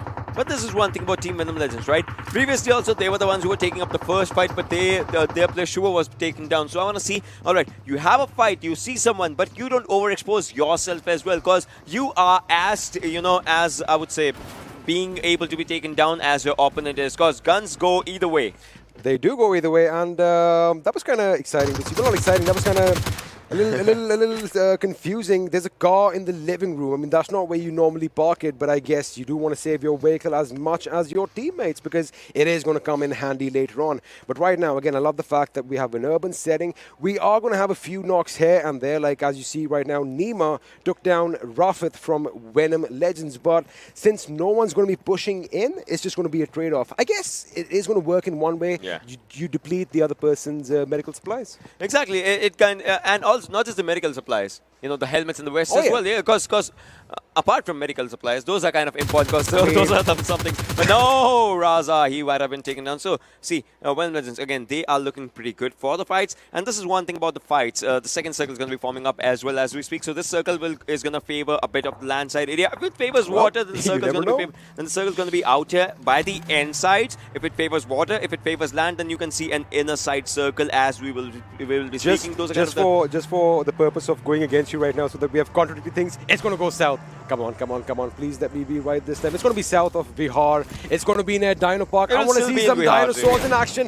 It's a concentric circle, but well, Nima has taken out Rafith finally. That's a knock and a finish. I really don't like you right now, and your predictions are on point. You are the one who actually messed around with my crystal ball yesterday, I think. But anyway, coming back to the game, ASC's I Want Crazy has been knocked out, and again, I don't think he's going to bleed out. I'm Mr. Ocean White. I'm the one who predicts.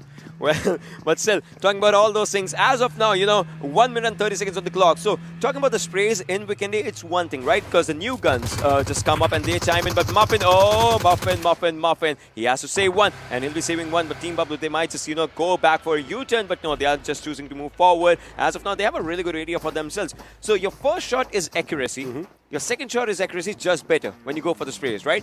You need to find out those areas. As of now, Team Bablu, they were trying to take down someone, but Badrev, he had a bad day as of now because he just went down. So we saw these things in the previous match as well. I mean, we did because I guess what happens is, you know, that action is not on cameras. It's mostly when the teams are traversing or rotating into the zones. You know, those vehicular explosions are devastating, almost vehicular manslaughter, if you ask me. But it is part and parcel of the game, and it is kind of difficult, you know, getting every single knock and every single kill on display. But let me tell you one thing, the production team is doing an amazing job because the action is always on our screens. Like right now, Mr. Hyozu is trying to put some suppressive fire in FutureStation's direction. And have a look at Team Bablu.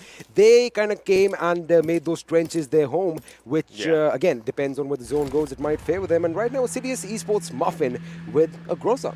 He has the Groza, the untamed beast, because some people, you know, just fail to control the recoil, like myself. And if we talk about it, well, those are going to be the other things. And that's why we are casting and we are not playing. Yeah, but these players, you know, because these players are incredible players if you talk about it from any region, from any other area. If you talk about those players and the experience that just comes up, look at this. Bablu's players, they are looking forward. And Mr. Hyozu, again, one of the perfect ideals that South Asia has provided us to witness and his gameplay. Look at the way he just moves forward. You can see his fingers as well, you know, just coordinating with everything, and also the calls that will be going out there. I'm moving, I'm seeing down, I see the players and all those things, because every single call counts to the end game. Oh, absolutely. And, you know, you've got to be a calm and composed leader if you want your team to go on to greater things in life. But right now, we have a few fights breaking out finally. And I like the way Steel Shot, I mean, that phone is pretty much in his face. It's probably just an inch or two away from his eyes. He is literally in the game right now. Yeah. He is feeling it. He's feeling that chilly weather, right? With every shot just going out. But Steel Shot, can he just actually use those lead shots just to take players down? That's going to be something interesting. We'll have to see, because, you know, those things are something, you know, you'll have to go with these. You know, when I was a kid, I always thought lead in pencils and in bullets was the same thing. It's not. It's not. One is carbon, one is PB, lead. But anyway, coming back to the game, Steel Shot, I mean, he is definitely one of those accurate marksmen out there, but we really haven't seen a lot from him. Now, Danny over there, he is trying to get an angle on the enemy. He's got to be careful because Team Bablu could actually have created an issue for them. But again, slot zones are back. No action. Make something happen, Ocean. Yes, sir. Slot zones are back. I cannot make something happen. I mean, that'll be one of the things. But all we can say is, let's take you on a journey from these chilly areas where the circles are moving, and just like I predicted, it's going to go towards the land side, and the land side is important for the circles, for the fights to happen, because these areas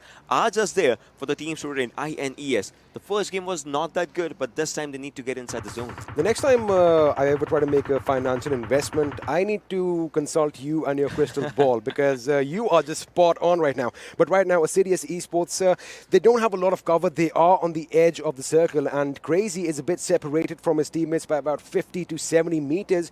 He is on a recon mission right now. His job is reconnaissance. Information, like we said before, is key. The more information you have, the better you can act on it. So right now it's Slot Zones time, right? So I have a question for you. Suppose your team is playing and they had a bad first game with the new kill meta, right? The new point system. So your team had a bad first game.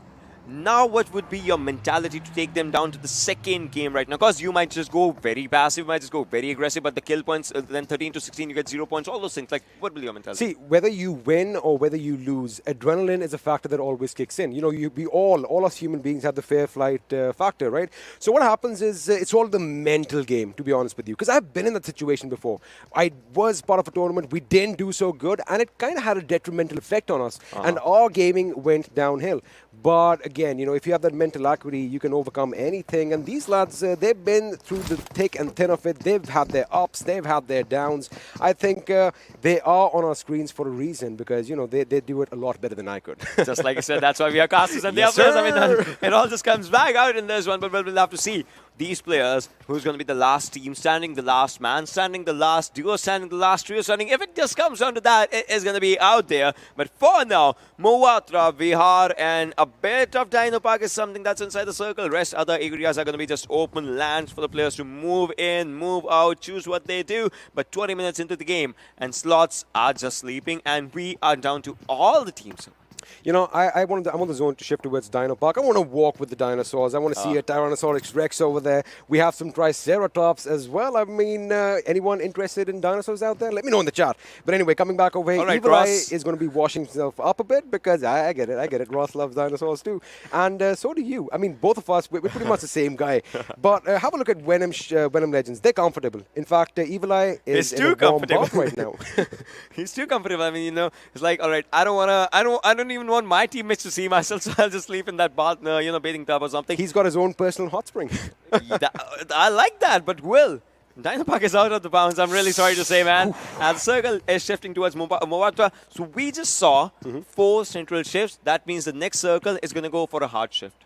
Well, I mean, let's see if that is going to be true. It is pretty much central, and now all the teams are going to be in each other's faces. They are going to be in each other's grills as shots are being fired. Steel Shot does get the knock as Mullet gets taken out from his vehicle, and he is going for the follow-up finish. Meanwhile, there's going to be clashes all over town as teams are going to try and pick a house and hold the fort down. They will have to hold the fort down, but Steel Shot, I mean, Kapshi needs a revive and he needs a stat, so he'll be just going out there. Good smoke just popping out from this guy, but because he knows that there will be someone's eye on there, and you can see someone's crosshair on there. So now Itron is trying to go for those tap shots if he can. Morte is just sitting out there, you know, taking that TPP angle. Wasif takes down GM Gunner, and this is where it goes down. Khan, no. Would have been a bad situation as he was out in the open. Was Tyrant was a bit slow with the reflexes, I would say. Blah, blah, blah takes down Tamim, and Steel Shot finishes out Malik in these situations. Fifth zone just popping up slowly and steadily, and Rohan takes down Khan's 247. Now in a bit of a trouble, but let's see if that trouble just ends up as there's a cluster on Mewatra. There is a cluster in Mewatra, and of course, all those have. You've got to be careful about the windows. I think if you are going to be scoping out for enemies, you've got to make sure you check every single nook and cranny. But right now, you've got 2 types of gameplays right now. Either you can stay out in the open, behind rocks and trees, and make sure you have a lot of smokes on hands, so you can make your cover. Wait a second. Envy just took out Crazy, and looks like Dark is going to follow up as A1 Esports are in a world of trouble as they just lost a member. Sinister has been taken out from this game. Dante retaliates with some fire of his own, taking out Rohan, and looks like the sights are going up against High Voltage as well. Now, this is the stage in this map that people are going to be falling, toppling over like dominoes, and I and you, we might just make a few mistakes. But we are still down to all the 16 teams surviving, still just out there. Kurkure, the Groza that he had in his hands is now doing wonders as he was out there in the kill feed, just, popping those heads, popping those players down. Team Lul goes down. Team Bablu is in a lot of trouble as Bablu Dani also gets finished out in the situation. Ghost takes down the Havoc. As you can see, Envy takes down 6-9 from that AK in the hands, and PAINxELMT becomes the first team to get eliminated, and they have 1 point because that's the number of kills that they have. I mean, that's the way the cookie crumbles. Everything was going in their favor, and suddenly a good play coming by the enemy, and PAINxELMT have exited this game. Aussie with a grenade knock on Ghost. Now we're going to talk about Ghost and Razor.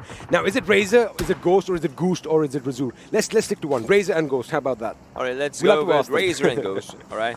Let's stick with Razor and Ghost now. Havoc over here is out. Assassin is out. Cooney and his teammate are going to have their work cut out for them as High Voltage have been reduced to a two-man squad. They are up against the winners from the last game. It's going to be CZxPhobia who's leading the charge right now. Starts off with the Molotov. The question is he going to go in from the left? Well, as of now, it's like, CZ's players, they are just stuck here because the circle's going to be closing in soon as well. They have 40 seconds to think about what they can do. But ASE's players, again, I think we are seeing the ASE that we love, as we could see them a lot on the left-hand side of the kill feed. Left-hand side means you get a lot of kills. You see all the players alive, but Blade is just sitting out there. Muffin is just moving forward. Kurkure is on one side. Blade is just sitting in the middle side, but 247's Khan F4 is moving forward, and he might just take down one. That was a very good movement, but was not enough as Gaming helps it up to get one kill, and that's his.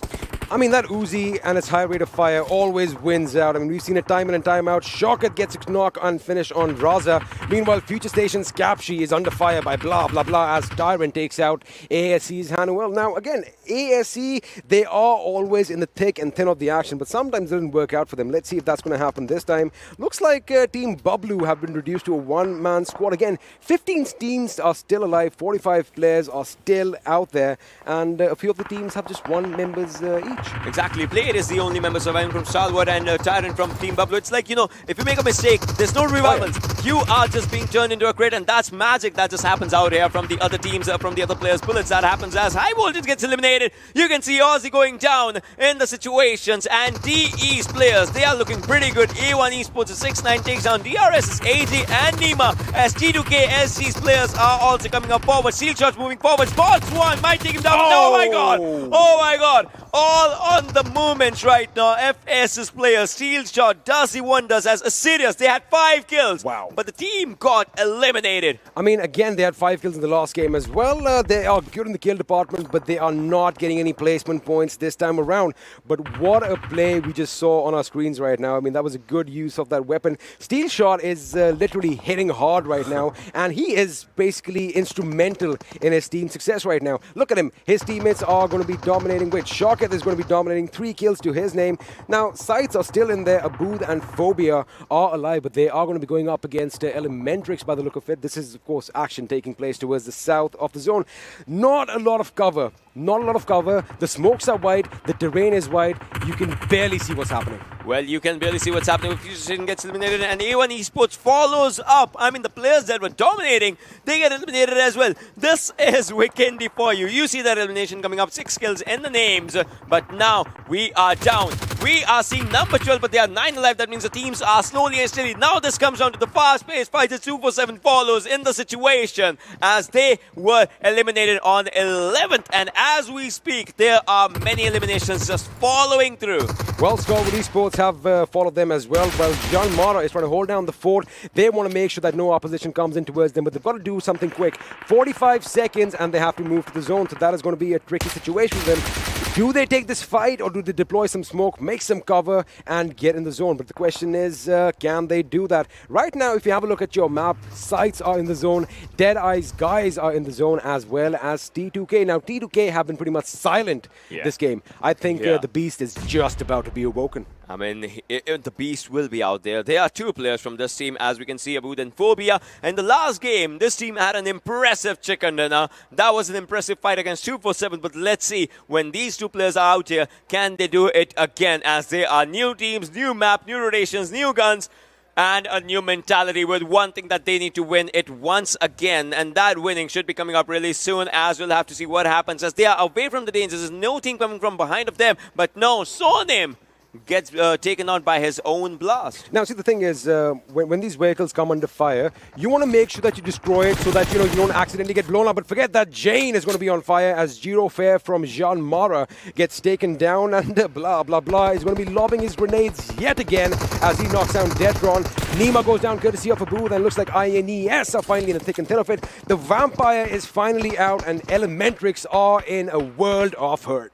18 players alive, ladies and gentlemen, boys and girls. 8 teams still surviving. Playzone takes down 1 as Detron bites the dust, and blah blah blah is looking pretty good with those grenade points that he just earned for himself and the team as Grenadier tag just 6 to him. Evil Eye, on the other hand, is taking down fight with the players as DRS bites the dust, 8th position, 2 kills. It might just be a bad situation as they will be slipping down to 11th position in the overalls as of now as we speak about this game. But well, talking about 7 teams surviving, they are moving out in the open now. They are moving in the open, and out of the 7 teams, only 2 are... Wait, let's... it's not 7, it's 6, because INES are going to be bidding us adieu. And have a look at T2K and DEADEYES, guys. They're the only teams with all 4 members still alive. Now, that is definitely going to be a major advantage, especially against teams like ElementriX, DRS Gaming, who have 1 man apiece. Well, talking about ElementriX, they are out in the 6th position with 5 kills. That means we are down to the last 5 teams. The last 12 pairs, there is going to be fire all around. I'm expecting a lot of grenades coming in right now. We should definitely see some grenadier moments. If not nothing, then, smokes for the covers for yourself if the players will be going for that. But we are down to the 8th zone, ladies and gentlemen, boys and girls. Oh, the nice guys, they are in a bad situation as Abrupt takes down 1. Team sides, they are not stepping out of the fight, even if they are 2 in numbers. They are taking up a fight against 4 players. Warusa goes down in the situation as Radusa takes on Phobia. It's this last 1 player from this team. As you can see, Abrupt is a lone survivor as Phobia is just out there. He wants a revive, but will he go for the revive or will he go for the kills? As he's just moving forward. As on the other side, Jane, no, Sides goes down as DE takes this one for themselves. We are down to a 4 versus 4 situation, but 2 players from DE needs up a revive. Varusa and Shifusa are just out there, but T2K and DE, let's see who wins because they are just close to each other. If the circle hits the 9th marker, it might just be a heal battle. It might just be a heal battle, especially since you have a lot of cover in the form of these buildings, so you don't have to worry about enemy fire. Now, the big question is, do they have any utilities? Do we have grenades still left? Because that is going to be devastating right now. Imagine just lobbing a few grenades through the windows and then pushing in. Now, the question is, if I was T2K, I know that I've got my 4 players alive. Yeah. Am I expecting an entire squad in front of me, or do I think that, it's scattered remains of different teams? That is going to be a major psychological aspect to, kind of figure out. Plus, let's see who's the medic. Who's the medic? Which person will be having all the first aids for themselves? As you can see, we can see players 7 first aids, 5. Yeah, they've all got it. But who's going to be using them with the maximum of the utilization? I don't think so. No one's going to go out right now because going out will be a bad thing for themselves as well, for them to think. But for now, these houses kind of turn like a good house for them, just to chill for a few seconds when the final zone of death just comes up. I mean, death is going to be inevitable for one of these teams, so I guess make the most of it before you go. That's what you're trying to say. But again, I do believe that the opponents know exactly where each other is right now, and they are not going to do something. We might just see a heal battle as our eyes are definitely on the clock right now. It's the 9th circle, 31 minutes into the game, Ocean. Ladies and gentlemen, boys and girls, fasten your seatbelts as a death circle is going to be coming out there in less than 10 seconds, but they have spotted each other. T2K's players versus DEADEYES guys are going to be out there. Let's see which team has more first aids or which team just goes for those popping up of those first aids as they are starting. But Jane going off with a good grenade. On top, down top is what you are right now. But another one, Chifusa might just go down. They want to collect those kills as well. As one player goes for the first aid battle in the situation as the 9th circle is going up. We'll have to see what happens in the situation. Varusa takes down T2K's Jane. So both the players, both the teams of one player have been taken on. Frankie's moving up forward. Switching up the gun, but no. Frankie goes down in the situation. Greatest has spotted them. Will he be taking them? No. T2K is looking really good as Venom is still doing heal battle. Still surviving. Still looking strong. But Varusa moving forward. 1-on-1. Can you take this fight? Varusa in the center of the zone. Cannot pop up a first aid. Venom still out there popping up first aid for his own self. What's going to happen? T2K, can you take this one? Oh my god. T2K SG. It came down to a heal off. We did predict this, and T2K, well, they are back, baby. They are back. They won that thing, and it was just that fraction of a second is what basically made this all possible. What a win for this team. They were pretty dormant throughout the game, but boy, oh boy, did they make a statement at the end. statement. They were, the last team surviving, the last man surviving. First seeds, number of first seeds. 5, 7, that's 12 already, and that was just 2 people. I mean, those were some amazing numbers coming out of it. Talk about it. Everything on point, every prediction on point. I mean, mine though. I mean, yeah, you get a pat on the back. We'll talk after this, all right? But anyway, I hope you all enjoyed that match as well. It was one of those old school matches. Slow at the beginning and then just pandemonium towards the end. It was pretty long too.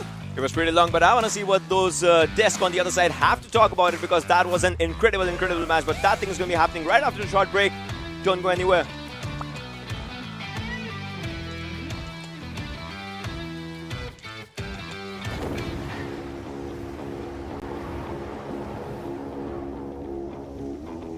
Mountain Dew? Squads. There's loot on the horizon for however you find victory. For the combat chauffeurs. For those who strike from above or from below. For the experts in pan-to-pan combat. Whether you're taking a leap of faith or just aren't afraid of a close call. Fuel your path to winner chicken dinner with ice-cold Mountain Dew and with exclusive loot from Mountain Dew fuel stations. Spawning on a map near you. Once again, welcome back everyone to the PUBG Mobile Pro League South Asia Season 2. And as it is always said, there is always, I mean not always, but majority of the times there's going to be a heel battle on those icy tundras of Vikendi. And the match came to an end in an exciting manner with T2K getting the chicken dinner. But to break down the action that happened throughout the game, I'm going to need some help, and it's going to be from my analyst, Shadow and Fixer. Shadow, you first. Yes. We saw a lot of bad rotations coming in, and Assiduous Esports taking early exit again. Yes, that was because of the bad fights they were engaging in. They were engaging in a fight which was not required. Be careful where to take the fight and where to step back. Well, definitely. I mean, Ocean loves to talk about this as well. Good fights, bad fights, take the good fights, avoid and run away from the bad ones. But now, ladies and gentlemen, it's time to have a look at the MVP for this match and see that individual player who blew, well, our minds and his opponents as well. And it's going to be Jane from T2K with 5 kills, 773 damage, 30 minutes of survival time and 0 assists. Well, he has already been there. He's already, put a mark in the PMPL this time around with the way he is playing. The final fight, however, one thing I would really like to point out over here, it could have ended way early. There was that fight against Team SCYTES, and they could have really, a few of the players of DEADEYES were knocked out over there, and the players of T2K could just easily go on to them. I want you to look at this pentagram, my friend. The kills of Jane, look at how high up they are compared to the average kills on the entire server. Damage taken in his favor as well. Damage being given out in his favor as well. And this man, I mean, compared to the average player in this match on Vikendi, did an amazing job making sure his team was getting that chicken dinner. And the performance was worthy of the chicken dinner as well. Yes, definitely. And if you look at the pattern, if you look at the previous match and the MVP of that match, one thing is very common. All the MVPs are trying not to take damage. They know it is important to go for the kills, but it is most important that you take as much less damage as possible. Exactly. That's where the concept of good fights and bad fights comes in, right? You are the ones inside the cover. You see your opponents and then you pop their heads. And that's what you have to do. That is exactly what you would like to do every single time, but that's not always going to be possible, right? There are going to be situations wherein you're going to have to rely on your teammates as well. You're going to go in for that aggressive trade. It might not work out, but you have to give it a shot. It's when you have your backs against the walls, basically. But now, there were other players as well who, when their backs were against the walls, they stood up and they performed. The top players from this match on Vikendi on our screens. Well, talk about, the top players. I absolutely love how blah really played this time around. And your favorite player. Talk about Steel Shot as well. That 1v4 going up against those teams. And I was impressed with the way they took down that squad. But, you know, I would like to point out a few more things over here. All these teams were kind of, you know, clustered up on the southern side. Yeah. So many of them. However, team sides, they are playing their edges all the time. And they were on the northeastern side perhaps. And, well, they put up quite a show against the players of DEADEYES. Yeah. And almost, had there been, you know, 4 of them, could have really taken them down. But it was the boys from, you know, DEADEYES that were well prepared. And T2K, well, their hands had gone cold. But, you know, going in for those first aids definitely did work out for them. Yeah, well, I completely agree with you, but there's one more thing that makes every single match exciting. It's the points that you get in every single game. So now let's have a look at the standings for this match and see how many points did the teams end up securing. T2K 25 points coming in for them with the 10 kills that they had. DEADEYES guys on the second with 19 in total. And Fixes, as you were talking about, SCYTES, 14 points coming in for them, which I have to say, if you manage to keep an average of 14, that is actually really good for you. Yes, definitely, especially if you talk about SCYTES, the way they were struggling, the champions of Pakistan PNC. I wanted to see this team perform, and they are performing. 14 points is totally not bad. But FutureStation, what is happening to this team? Yesterday, they had a very good day. Yeah. They were consistent, but ending up with 6 points in this match, that is unfortunate. You know, I have to disagree on this part because this time around they're changing things up. They've gotten 6 kills. All right, they got eliminated early. That's fine. But one thing for sure, they know how to play the circle, and then now today they're kind of focusing on those kills. So they want to kind of you know, balance things out. That I must say, because it's a long league, right? You've got a lot of matches. You can still experiment in those early phases. But as we move on, few of the teams are struggling, and it's still on. PAINxELMT, INES. Yesterday was a decent day, but today somewhere down the line they're faltering out. Exactly. They are not standing up to the same level that they set up for themselves yesterday. And I have to say one thing as well. Taking an early exit on Vikendi means dying after 22-23 minutes, because by the time 21 minutes inside of the match, 21 in-game minutes, all 16 teams were still alive. So that's quite exciting. And after that, if you're going to take the fights, you have to do the do in those team fights, ladies and gentlemen. Otherwise, you are going to take an exit. And with that, let's have a look at the do moments of this match on Vikendi. And yes, it has to be Venom Legends over there taking fights with the applause of Team 247 Gaming. 247 had a decent start, and if we talk about DRS, Mafia Ninja survived till the end, but he was at the boundary of a compound where there were 2 teams with all their 4 players. That's where DRS was struggling a little bit, and 247, they were in the fight, they were in the kill feed. And if we talk about Assiduous was struggling when they were taking fight with the the squad of FS. Steelshot went over there and killed them. And ElementriX, I think ElementriX is also struggling a little bit with the synergy or coordination, and the same thing is happening with PAINxELMT also. You know, talk about Team ElementriX. I don't think it's the problem with the synergy. It's more of their positioning. They're always in a position kind of very constricted, and they cannot do much out of it. But you know, this is the fight that completely erupted in the final circles, and Venom on the backlines, he just was popping up those first aids, and well, DEADEYES almost really had it. But you know, one thing that I was talking about, Team T2K, they were right in the center right from the very start. They did not even have to move a lot, and when that happens, you know, as a competitive player, your hands kind of tend to go cold. And with all these teams kind of fighting it out early initially, and that becomes, you know, in those last fights, a team that has not engaged in a lot of fights, they kind of hesitate. And that was exactly what happened with T2K, but they did out-heal their opponents out. But T2K were only able to do that because they prepared for the worst case scenario, and they expected something like this to happen. So they realized what was going to come into this final fight. They left one guy to do the heal battle,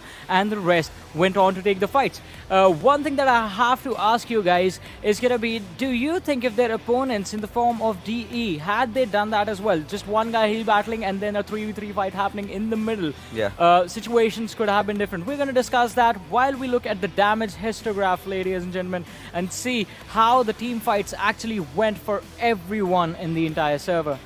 Yes, definitely. And if we talk about, just look at the damage, 2000 damage and 10 kills. We have been seeing this consistently. Damage and kill should be balanced out. And if we talk about Stalwart Esports, they had an early elimination at INES also. And if we look at Venom Legends, they are, again, there is a damage of 1200 over there, but just only 3 kills. And Assiduous Esports, they have been giving out a lot of damage, but not able to confirm those kills. 1390 damage, but only 5 kills. You know, why you have a lot of damage out here in Vikendi? Because those compounds are so close to each other, you tend to go for the knock, but you cannot really go in for the finish. You need to be you need to have conviction over there. You need to commit for the push. But you know, we saw all these teams, you know, they were kind of playing it safe early on, and they were getting those knocks, but none of those kills were coming, and as a result of that, a lot of teams did have that high damage, but the kill counter could have been worked out better. Yeah, you need. I agree with what Shadow said over here, that you need to make sure that you are using the damage and converting into those kills.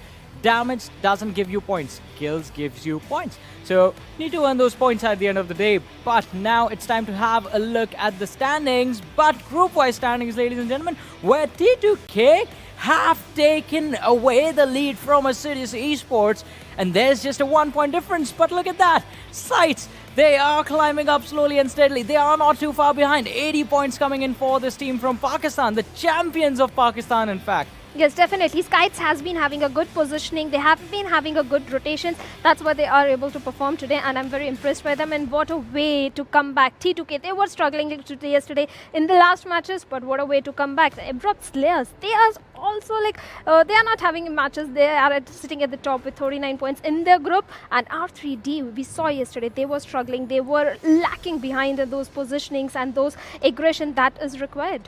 Yeah, of course. But, you know, if you take a look at the teams, well, FutureStation, yesterday, they went in for the placement points. Today, they are going for the kill points. Still standing tall in their group. Following them up is ElementriX. They're somewhere. You know, if you talk about the overall standings, they're still very comfortable. But as we move along further, A1 Esports getting those 63 points, and the remainder, this is something that we have to scoff about over here. 30, 23, 14 is certainly not acceptable. Stalwart Esports, where have you been so long?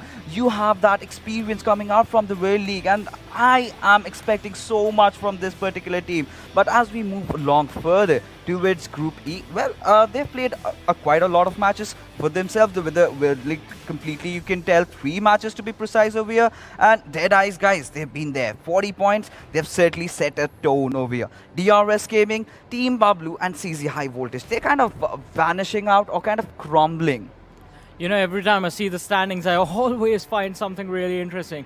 The difference that's there between the teams of Group A and everyone else, basically. So, top 3 teams, let's talk about them. Are from Group A, sitting on 90, 89 and 80 points. And then the next teams that get the closest to them are sitting on, well, the early 60s, the mid 60s. So the difference is definitely there. Let's have a look at the schedule and again see how many matches before Group A set out. I know that it's just going to be the last game for the day for teams from Group A. So they need to make sure that they are finishing as high as they can, getting as many kills as they can in this one match that they have left. And it's going to be played on Erangel. Because after that, match number 4 and match number 5, Miramar and Vikendi, things are going to change. Group B is going to be stepping back into this Battle Royale action. And they are going to be joining C, D and E. I want to ask you guys again, predictions.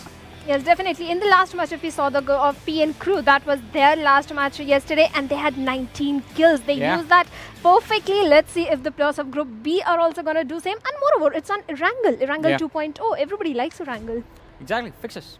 Well, more than the prediction, of course, I would love to see Stalwart Esports making a comeback, but I want to see some Tommy gun action. It's TPP, it's Erangel, the classic OG map. And get your Tommy gun in. We want to see some prison fight happening, some multi-power fight happening, and that's exactly what I expect from this game. Well, let's see if the expectations of my analyst are going to be fulfilled. But in the meanwhile, it's time for me to step down from the analyst desk and head over to the secret laboratory of the caster's desk, where a mad scientist is conducting the experiment. I mean, you are the mad scientist, I'm the experiment, so I'm kind of like Frankenstein, and you're my creator, aren't you? I'm the monster. But anyway, coming back to this, what a day we've had, and the last game was action-packed as well, which means Game 3 is going to be pretty much the same, isn't it? I would say that thing as well, but you know, Erangel 2.0, just like he said, like, who doesn't like Erangel, right? So that's one thing that I want to be seeing what happens in that particular game, because it's going to be an interesting one. So yeah. You know, Johnny already put us on the spot. Who are you picking for this game? I would say I'll have to be on the side of DRS. All right, DRS. Well, do I have to pick one, or can I actually skip this one? Do I have to pick You one? have to pick I one. have to pick one. I'm going to go for Team Bablu. I like the name. Ooh. But anyway, we are going to be underway with Erangel, the crowd favorite, as Shadow did mention, and we are going to see action. I want to see some military base action. Yeah, exactly. I mean, those things are going to be out there. I mean, if you're going down to the southern side, you know, players with those bridge rotations, the bridge blocks, the bridge camps, any word related to bridge will be out in the fights. We love all the bridge activities as it is, but we haven't seen a lot of it. Hopefully, this time around, we will get to see one. But now, we are going to switch over to our players as they are getting prepared for the Game 3 of Day 2, and just have a look at them. They are all calm and composed. I love the fact that they are getting comfortable now. Not a lot of darkness on our screen right now. Not a lot of darkness, but still, it's like, you know, it's kind of the light of hope, the ray of hope for the teams to win. Those things kind of are coming through. But well, it's one thing. All these teams, all these players are ready for just one thing, you know, a good chicken nut. If you haven't had already, if you're ASE, you're kind of at a good spot, you know, having back-to-back dinners. Now, talking about ASE, Assiduous Esports, they are, you know, we were talking about the Group of Death earlier, and Group E had a lot of spotlight on it. But Group A, man, these guys are head and shoulders above everyone else. But this is going to be their last game for the day, as we are finally going to go away with match number 3, as the plane is going to fly over the plains of Erangel. And let's wait and see where the flight path is going to be. I think, judging by what I can see right now, we are going to be flying over Georgia Paul, all the way over Yasnaya, Polnaya as well. Now, the flight path is pretty much towards the north. But again, getting to your favorite spots isn't going to be an issue. But still, one thing, you know, whenever we have seen those northern flight paths, the circle kind of goes south. If that happens, we might just see Military Base Island, you know, just being into the action. All right, Mr. Future Man, where is the zone going this time? Because you've got all the answers. So I am not even going to attempt prediction over here. I'll tell you in 90 seconds. Well, the flight's moving. Because, you know, first circle kind of circles like it's in its own way. Then you can talk about the rotations and all those things. Because these circles also kind of have a pattern. If it's water area, then you can see. Because there's one thing with the game. If the fourth zone has water in its areas, then the circle is going to be having to will be towards the shore side. If the circle shifts away from water, then you kind of expect those central shifts as well. Like those are kind of, you know, those zone prediction tactics, mechanics, statistics, or like whatever just comes up. Well, see, that is why you're the mad scientist and I'm the experiment. I just like experimenting around, so I can be a bit wrong, but I don't know, it's a bit flashy, but you of course have your facts right. I love the fact that all the players are jumping out. A few of them have left at the last second. JyanMaara seems like they are the last team to exit, and by the look of things, they might be heading to Lipovka. They might just go to Lipovka. That I would say is a good spot for them as well. But no, Circle has the central area, not going towards the south, all right? So this is one thing. But poaching, Gatka, and somewhere down this Giorgio Hill is seeming like a good area for the players to just rotate and to move. Where you can see Venom Legends, right? That area. Is it wrong if I'm happy that you're wrong about your prediction? No, I'm just kidding. I'm just kidding. Of course, it is pretty much all the teams are going to be in the circle from the get-go, barring a few near the mansion. But look at this Team Venom's players. Everyone split up. Everyone split up to, I would say, at a big extent. One player is near the Water City. See, again, it's the confidence, right? Because this is Erangel, and Erangel is arguably the favorite map of all the players, of pretty much all the people watching. It's the map that we all, you know, started PUBG off with. So, well, wait a second. Talking about starting it off, we already have the action that has kicked off as SCYTES Ghost finds himself knocked out, and he is behind a tree. But have a look at how ASE are coming in to seal the deal. They are just out there, and there it is. The first blood already coming up from Crazy. As you can see, that was a very, very good one, you know. The players were trying, but it's one thing. His teammates, the person who went down, his teammates were even in the parachute. and he was just taken out. It's like a bad landing. I mean, it is a bad landing, and that's how quick they are. It also is a little bit of, that luck factor kind of seeps in, because there have been times when I've dropped down where I know that the loot is going to be amazing, but I don't find a gun, and somebody else finds something, and, I just get whacked. So all these things are part and parcel of the game. That's what I love about this game. This Battle Royale is something that, I just absolutely love. I like the unpredictability of it all. I mean, that is what makes it exciting. It's never the same gameplay, 2 games in a row. Something different always happens. Exactly. Look at here now. This guy is in the IGL for this team, INES. The first game, it was a bit of, wrong call situation, but now let's see what does the third game have for them. Plus, talking about Group A, right? This is going to be their last game, because after this, they're going to be... all right, so once again, I'm going to question you another time. So my question is, how do you think Group A should play this one? Well, they are all doing good, to be honest with you. I mean, even the one at the bottom of Group A has considerably... Or what's the question? How should they tackle this particular game? Yeah, this one. Like, what should be in their future perspectives for this game? All right, whatever formula that they have been using so far is definitely working, right? So they definitely don't want to change that. And they should treat this as just another game, because they are already in a kind of a flow. They have that momentum. And I'm not just talking about Assiduous Esports. I'm talking about INES. I'm talking about T2K. I mean, they just won the last game. And SCYTES, well, they started the day with a bang. So, I mean, if they keep the same momentum flowing in this game, even the fact that they have to sit out the next 2 games out on day 2, it shouldn't really make a difference. It shouldn't really make a difference, but if it does, those because it's one thing. Now the criteria have changed, just like the analyst desk always speaks up. You have to be top 3 in your group, just so that you So that thing also comes up as a real good thing. If you're in top 3, then obviously you are at a good spot. Now from the back ends of school is where CZxHIGHVOLTAGE's Havoc is, and CEC. So this team is out there in Group E, right? Group E has CZ, HV, DRS, DE, and Team Bablu. So far, I would say we have seen decent games from all these players, all these teams. But yesterday, when it all just started, they were kind of lacking that movement when yesterday they came for the last game. But now with the day starting up and they just building up that momentum for themselves, where do you see these teams from Group E is going on? I think the thing with Group E is a lot of these teams did good in the scrims, right? That is why we are expecting so much from them. Now, sometimes pressure can be a fickle thing, because sometimes it motivates you to just do a little better, or sometimes you can buckle under it. And again, I'm gonna pretty much sound like way, but you got to make the best of the situation. Meanwhile, FutureStation, these boys are going to be looting up towards the western Georgia. Meanwhile, FutureStation, these boys are going to be looting up towards the western Georgia Paul city, and looks like Machine is just testing out his recoil. He's like, does his gun work perfect? Yeah, the gun works fine. I mean, that's one thing I would say. He was testing out. Plus, there's no team to contest these guys, but on the northern side of Georgia Pool, that's where Team Bablu always lands. And given the fact, the flight path was in their favor, they'll be landing there, obviously. Now, talking about Team Bablu, I do believe in the scrims, these guys were a force to be reckoned with. Yeah. Now, technically, this is their 4th game in this tournament. Of course, yesterday was not the start that they would have wanted.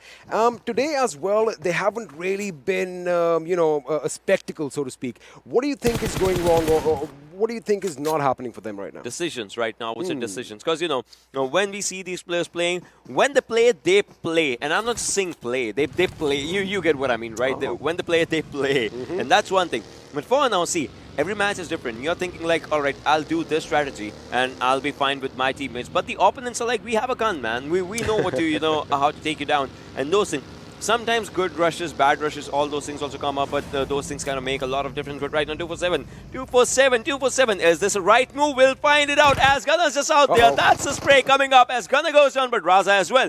Extreme and Wong on one side. Zero Fear just moves up to right back to Extreme. 247 might be in a lot of trouble as Raza and Gaming, both of them go down. Gaming has been finished. 247. I would say there's still time. If we want to move back, just move back right now. Now, we were just talking about the fact that whether it's a good rush or whether it's a bad rush. Looks like it's kind of turning out good for JyanMaara right now, although they had a little bit of a hiccup earlier on. It looks like 247 are making the right decision. They're like, you know what? We've lost 2 members. Let's run away to fight another day, and almost getting knocked out as they... Wait a second. Forget that. Scratch that. I'm taking my... Is going to be the only survivor. Get knocked out. That means Khan, F4, is going to be the only surviving member. Raza is still out here. I mean, they haven't finished him. They were like, let's focus on the people who are just going forward. And now they are finishing him up.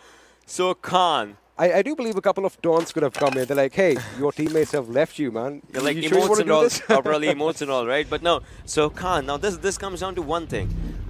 This guy, you know, these people, I mean, they were looking really good while rushing. But sometimes you have to think about it, right? Every rush is a good rush or a bad rush depending on how you just go for it. And 247, once again. We are going with a strategy, but the opponents have guns, just like we were discussing. There you go. I mean, that's the thing. You know, talking about rushes as well. Remember that meta when you get a knock in a compound rush, and you just rush in? Again, information is key. You need to know where each and every member is because gone are the days when all 4 members are clumped inside one building. Now they are expecting a team to rush in their fortified position. So, you know, sometimes you have a couple of guys out in the open. I've kind of seen that as well. I mean, you know, you rush a house, but someone is prone outside because they know that that is going to happen. Again, I like the fact that the game has become intelligent, so to speak, and you know, a lot of things can make it or break it. But I would say sometimes, even with that, sometimes thinking like a normal player can also get you a win. I mean, see, you know, let's go for the classic match example, right? Okay. If you're going for a rank push or something. 4 new players can also take down 1 pro player. It all comes down to those simple strategies, how they are going for it and all. Oh, absolutely. A pack of hyenas can always take down a lion, you know, no matter how mighty and strong it is. But again, that's the beauty of this game, and the circle is going to be concentric. Again, we are going to be focusing with the ruins as the epicenter of this next circle. Majority of the teams are inside. Have a look at T2K. Again, the only team to drop at the military base. They did the same thing yesterday. They came in and they ripped everyone to shreds. So, you know, I mean, I'm expecting the same today. But let's have a look at the airdrop. The growths are as, well, one of the best weapons over here. You can't control the recoil. It's all right. But we'll learn over time. We'll learn over time. We'll learn over time. But T2K, all right, I'll tell you one thing also, you know. The guy has had an impressive performance in the previous game, so let's see if they can cover it up in this one as well, because in the previous game of today, it was like, you know, it was going down to those healing situations, but now we are starting off with the gun situation. You called it. You called it. I mean, I was like, it was like a split-second difference over there, but they did get that win over there. But again, it's going to be exciting to see what happens this time around as the teams are going to be coming closer to one another. The George Paul Mountain, in fact, could be a hotly contested real estate property over here. Let's see if that is going to happen as A1 Esports are moving away in the distance as PAINxELMT's Luffy is just looking on. Yeah, they are looking on as of now, but PAINxELMT, they also have to move up, right? The circle is not going to stay in poaching for a while. I mean, it is for now, but as zone's going to be moving in less than 15 seconds, the next circle, as soon as it touches the boundaries are going to be shrinking up. So we'll have to see how that happens. But there's one thing, DE. I love the way they are rotating. I mean, they are on the northern side of the island. Like you can divide this Erangel into 3 parts: the northern Erangel, the mid Erangel, and the military base Erangel. So they are moving from the shooting ranges area. So that's I would say is a very good rotation. But once again, the contestation of a hill of this. How do you see the players should be playing this one? Well, right now the focus is to go into the zone, and Rafat over here laying down some lead in the direction of A1 Esports. Elsewhere, Morte from Stalwart Esports gets a knock off his own. Now, that's what I was expecting. A1 Esports has the higher ground over here, so it was kind of like a misnomer as to why they fired a few shots, because they don't have a lot of cover. You got to remember that. This one concrete block isn't going to be enough, especially have a look at how A1 is spread out, right? They have that cover. Even those trees are going to help them around a little bit. So the fact is, no one should come in from behind. That could be terrible, but Shuvo over here with a knock on 6ix9ine goes down, and 6ix9ine has been taken out of his misery. Well, that was quick. That was quick. That's a point to them already. Exactly. That was very quick, but now it comes down to one thing. SCYTES is still sitting out there. If SCYTES gets caught, he will be taken down. We're not doing those word plays today, are we? We can. I mean, if SCYTES gets caught. Gets caught. I mean, he could get caught because his teammates are a bit far up. Dante is going to be up top over there. Sinister, with his sinister ways, is looking around for the enemy as well. Now, again, the George Paul Mountain, it has its pros and cons, right? The best pro is you have the highest ground in the map. You can kind of have a command of the valley around you. You know, you can the low level grounds are going to be easy pickings if you are good at shooting. But also, you got to remember, a lot of teams want that king of the hill position. So you are going to have to thwart attacks from left, right, and center. So, you know, it's a give and take at the end of the day. Yeah, that's totally true. I mean, let's talk about this one then. Venom, you have to be venomous in this game if you have your elements and tricks. Right? And with those things, you know, when it just goes on, you'll have to think about the future stations, like where you might just park your car for the next one. And you should have a good element of pain, not the element of surprise if you look for it. And that is what is A1 Esports, isn't it? I mean, that's what it's about. This is the best of the best that we're going to be witnessing. Yeah, these are A1 teams fighting for this one, as we see. And if you're not paying attention, you might just be in the eyes of death, and guys, you will be just being taken out. I mean, can we just have a round of applause for Ocean Sharma over here, please, in the chat? I mean, that was just amazing, brilliantly done. It's a pleasure working with you, by the way. But let's have a look at what's happening here. Again, not a lot of action. Now, the teams, they have kind of slowed down. You are right, because, you know, you want to make sure you get those position points as well. Yeah. Kills are not going to be enough, but, oh, they are so important. Now, FutureStation's Tamim, he is, see, again, this hill is going to be hotly contested. I want to see some fights taking place. And the question is any other team going to come and join them? So I have a question for you again. You just love putting me on the spot, don't you? So I have a question for you again. You saw 247, right? They were in a bad situation. So how should this be... wait a second. We have some action breaking out over here. Stalwart Esports are going to be attacked upon by JyanMaara. They have lost Malik, but JyanMaara's Gunner and Wang are down. And, well, they have been put out of their misery as their teammates Extreme. And, well, they can't do anything. They can just helplessly look on. They'll have to see and look on, but JyanMaara's other players are on to the other side. But right now, all right, Malik needs a revival. That revival will be coming up slowly and steadily, but Mode is trying to look into the directions, you know, wherever he can find someone, he'll go for it. DRS is out there onto one side, and right now Mote might be a bad decision moving out in the open, but no, he makes himself to the safety areas. All right, so coming back to the question, 247's Khan is the last survivor from his team.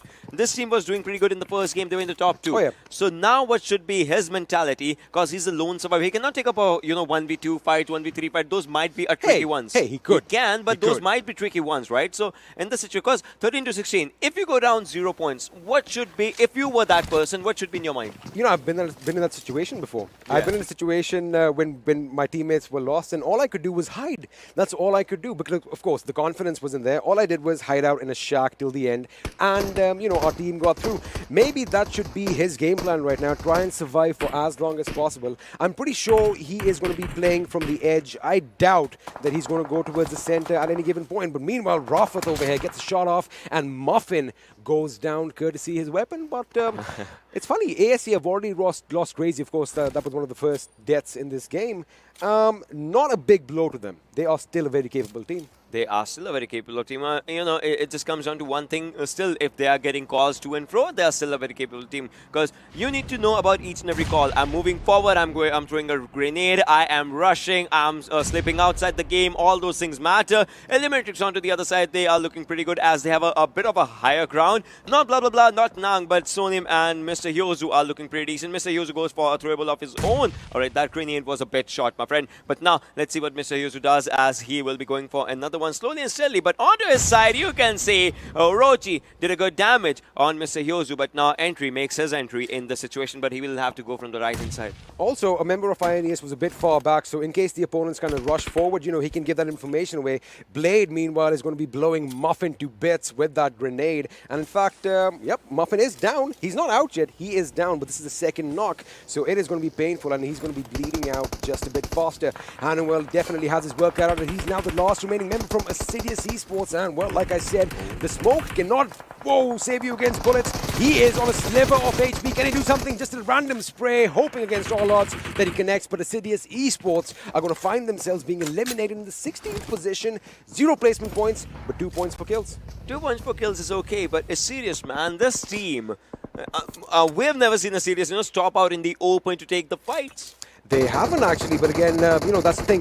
When you are traveling in a convoy, if one of you gets split up, the thing is, do you stop and take a fight, or do you just cut your losses and move forward? I guess they made the wrong decision this time. But again, they don't really have to worry about it, because they are pretty much at the tippity top, and they've got a good amount of points as compared to the rest of the roster. But again, this is their last game, and let's see what happens. But look at the circle.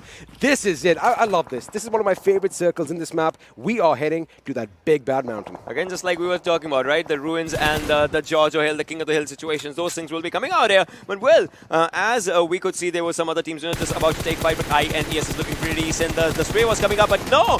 Missing out on all the shots, almost. Entry will have to pop up the first aid for himself. I mean, he was almost taken down courtesy of Venom Legends. That was some accurate firing from the opponents. Now, Orochi is going to attempt to look out the same direction and hopefully get a knock, but they've got to be careful because ElementriX is just a couple of doors down. But now there's another question. Now the zone is still favorable as far as their positions go right now. Yeah. If it moves towards the north, they are in a world of trouble. Have a look at T2K. They have a member down, but they are all going to be congregating on its positions. Smokes are going to be deployed elsewhere. Tamim is going absolutely havoc as he knocks down a few members from high voltage. Now the players are talking. Look at this. ElementriX's players are also moving forward. Tier goes down as players are bent on destruction. Entry goes down as well. Stalwart's players are looking pretty good, but ElementriX is something that's actually doing amazing. Blade is on the rampage. Already picks up 5 for himself. What? This guy Wow. can hit double digits. I mean, he can hit double digits, but let's see if that is going to happen because he is under fire. Now, this is a little bit of a nice position over here. Mr. Hyozu is just outside the enemy's gates. He is basically enemy. This is an enemy at the gate situation right now. I mean, do you knock and go in, or do you throw a few presents inside and, you know, hopefully everything goes boom? But Yashiro and Orochi, they are silent. They have their guns trained at the door and one at the window. They're waiting for it. Imagine if Mr. Yuzu sitting out there, turns on the all mic and hey, all the best, I'm going. I would love if that would actually happen. And just rushes away. But no, these guys are playing with the utter seriousness. But look at this, Mr. Yozu onto the other side, putting all the pressure on those teams, T2K's players, and ElementriX's team is looking pretty decent. Now Mr. Yozu is looking on to Aussie's side. Might just take one down. If not, might just punch those tires for the moment to be, ruined in the situation, as the circle will be facing ruins areas as well as we speak. But Jane goes down. Frankie needs a revive. Will he not get that? No, Zod falls down as well. I mean, that was a little bit of a bad move over there because they were under heavy fire. Zod was still not exposed, but the moment he moved, he got all the attention drew to him, and well, they paid the price, and they are out of this game as well. The SCYTES are going to be eliminated in the 12th position. They do have a placement point, so I guess that is the only silver lining over here, but it's not enough. Wait, Orochi still testing his gun, is he?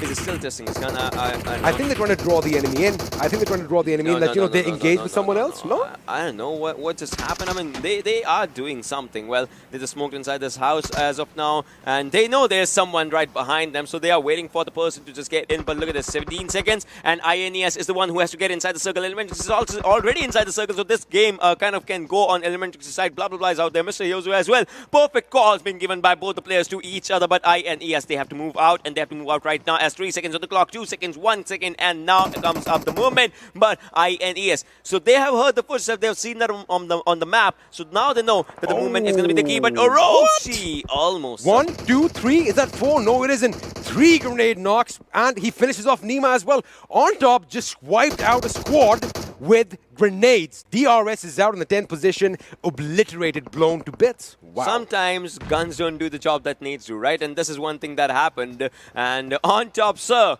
we know this guy did amazing. Last time he died by a grenade that heal battle when the heal battle started. Now he was like, I'll show you what my grenades can do, and that is a squad wipe. Well, he's definitely on top of his game. Meanwhile, Bablu's Pikachu is taking heavy fire from Sinister, but he does make it out of harm's way. High Voltage are going to be exiting the game in the 9th position with just 1 kill to their name. Not nearly enough to make it up on the leaderboard. On top is still fragging out. He has that AK, he has that ratatatata, and he is just going ham over all the people right now. Now, DE, they have to move in. Everybody's got to move in, and the circle, mind you, has shifted south. We are not on the hilltop anymore. On top, he is moving forward, but no, goes down.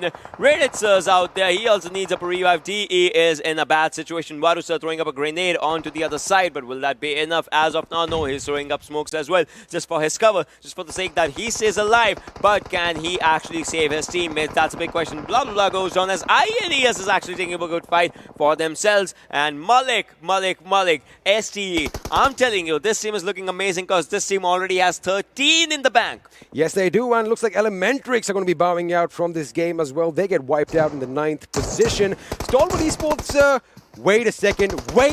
Would you please focus on the team kills over here? 14 kills already for this team. Yes, and that's one thing that makes up a difference, right? This team has shown themselves on the world stage, right? They have gone global once. They can go again for this one. But right now, Mode, with a good grenade, if that is actually a perfect one, it will be a perfect one. You can see a good grenade goes towards the backhand side. That's going to go boom, it is! What a sir, say bye-bye, because Mode will be the grenadier for this one. Wadu? Yeah, that was that situation because he had no idea what just happened over here. One man who's going to be happy right now is Fixes because he called it. He's like, Stalwart Esports, where have you been? Well, they have finally shown up and they are wrecking havoc. Elsewhere, INES, Orochi and Yashiro, they're still in it. They are not giving up. They are still holding on to their ground against all odds. I think they're going to fight till the death. Well, that is what they're going to do. But ElementriX have gone out in the 7th position. Final 6 teams, 17 people alive. As of now, but Stalwart is the only one that has a zone for themselves. The team is inside the circle, taking fights for themselves. Sinister, you might be the next one to say bye-bye as Kobe it goes. And Sinister gets a bit of damage, but still has not been finished. Look at this, Tetron from the other side. All right, the grenade goes in win, but the kill comes to the team. I'm happy with that one. Talk about deception over there. That is exactly what happened. His focus was entirely in one direction. A1 Esports out in the 6th position just to kill to their name. But look at the way Stalwart Esports are in the thick and thin of it. They are the only team right now pretty much in the center of the circle. Venom Legends are coming in from the north just a little bit. They are at the edge. FutureStation looks strong as well. They have all 4 members alive. Now, Badrev, Tamim, Machine and Steel Shot, we know what these boys are capable of. Wait a second. Blade has spotted the enemy. He is going to be rattling off shots in that smoke, hoping that he gets a few hit markers, and he does. Teen Wolf goes down, and he's going to go for another one. Oh my goodness, he got Danny, and with that, Team Bablu out from this game. 19 is the number. Can you just look at that? The way team is playing right now. Stalwart Esports is on a fire. Hellfire. You realize they've pretty much matched PN Crew's record right now. Both teams stand at 19. Are they going to beat them? They might just, by the looks of it, they might just beat the team. PN Crew was having 19 kills yesterday. Let's see how far this team can go for PMPL's highest kill record if they just go for this one. We'll have to see. But for now, 19 kills and Blade has 7 for his bank. We're still down to, if you're talking about the teams, 4 teams and 12 players surviving. But the major thing is, which team is going to get that chicken for themselves? Well, let me just tell you one thing about Blade. His damage is going to be off the charts. I wonder if the histograph can even keep up with it because it is definitely going to go out the screen. This guy is absolutely a machine right now. And have a look at that. They are being rewarded for their excellent gameplay with a drop of their own. They have the drop. I mean, drop gives you 2 things in the final circle. A good cover and obviously good guns. Those things come up. Imagine getting them to 4 and Blade's like, everything just goes, not ratata, just tatata. That's the poetry of 100 bullets. Ratatata is for the AKM. Yes, sir. But now Malik and his team, 19 kills. They did lose Kashu for a little bit earlier. It's not going to be that much of an issue for them. Venom, again, this is the strong team as well. Now, they can really do a lot of damage over here, but now this is what's going to happen. You have no man's land in between. Yashiro is going to be the first to break this little bit of a stalemate as he fires off shots in FutureStation's direction. Tamim was the intended target, but the knock did not come through. Now, Machine, Steel Shot, Badrev, and Tamim, they have to move inside the circle. So I think all the focus is going to be on them. INES are the only team that have 2 members alive, and Venom Legends and Stalwart Esports have 3 each, but Yashiro is still trying to rattle off bullets, just trying to keep them at bay. Exactly. But Blade goes down. Needs a rev badly. Malik and Morte are on to the other side, but can they go for the rev? I mean, they came so far not to lose. Otherwise, it will be the curse of 19 kills if we talk about it, if that just goes down. But Malik is looking good for the fights. Badrev takes down Yashiro as we speak, but no.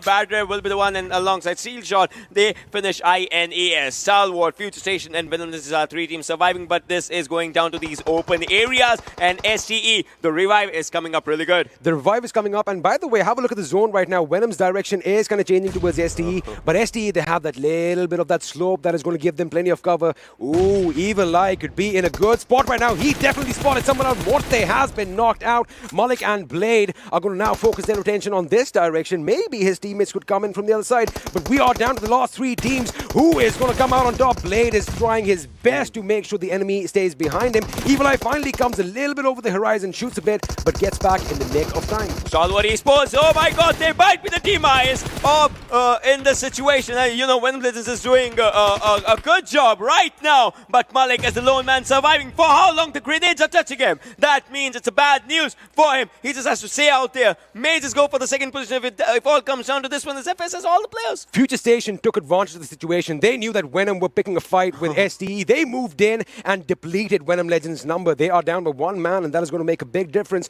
Have a look at the way they are sneaking in towards their prey now. They are hungry for blood. They are hungry for chicken dinner.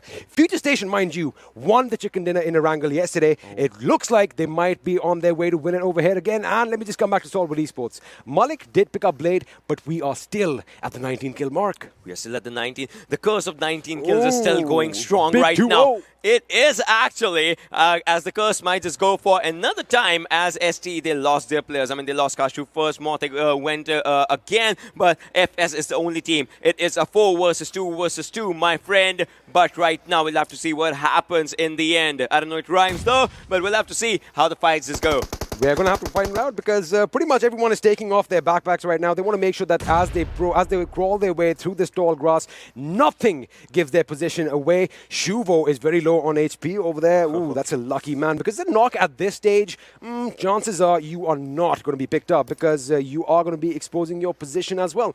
I like the fact that the center of the circle is pretty much, it's game to anyone. Anyone can go in. What about smokes? I don't see any smokes being deployed right now. And we are reaching 9 zone as we speak. I mean, think about it. 9 seconds will be coming up really soon because after this, it's going to be those 30 seconds. Oh. That Bablu goes down. Evil Eye is opening up its Evil Eye as it wanted to go down, but Steel Shot takes down one. Shuvo is out there. Can Shuvo do something? Now popping up the smokes for his own player, but Bad Rev needs a rev. But Blade is on one side. Can Blade take down Machine? Blade, can you spot him? Can you spot him? He is having that a slight ridge for his own cover as Machine moves forward. Blade is looking in the wrong direction. He needs to spot Machine if he can right now. Blade, can you take those players? Imagine one good grenade can take 3 down for the team. That would be devastating. Now, it's all about your spotting prowess. It's all about how quick you are at reactions because you need to be quick. We are in the 9th circle, 3 seconds as it's going to start moving in. I mean, we have a long match again. We are definitely crossing that 30-minute mark. Blade and Malik.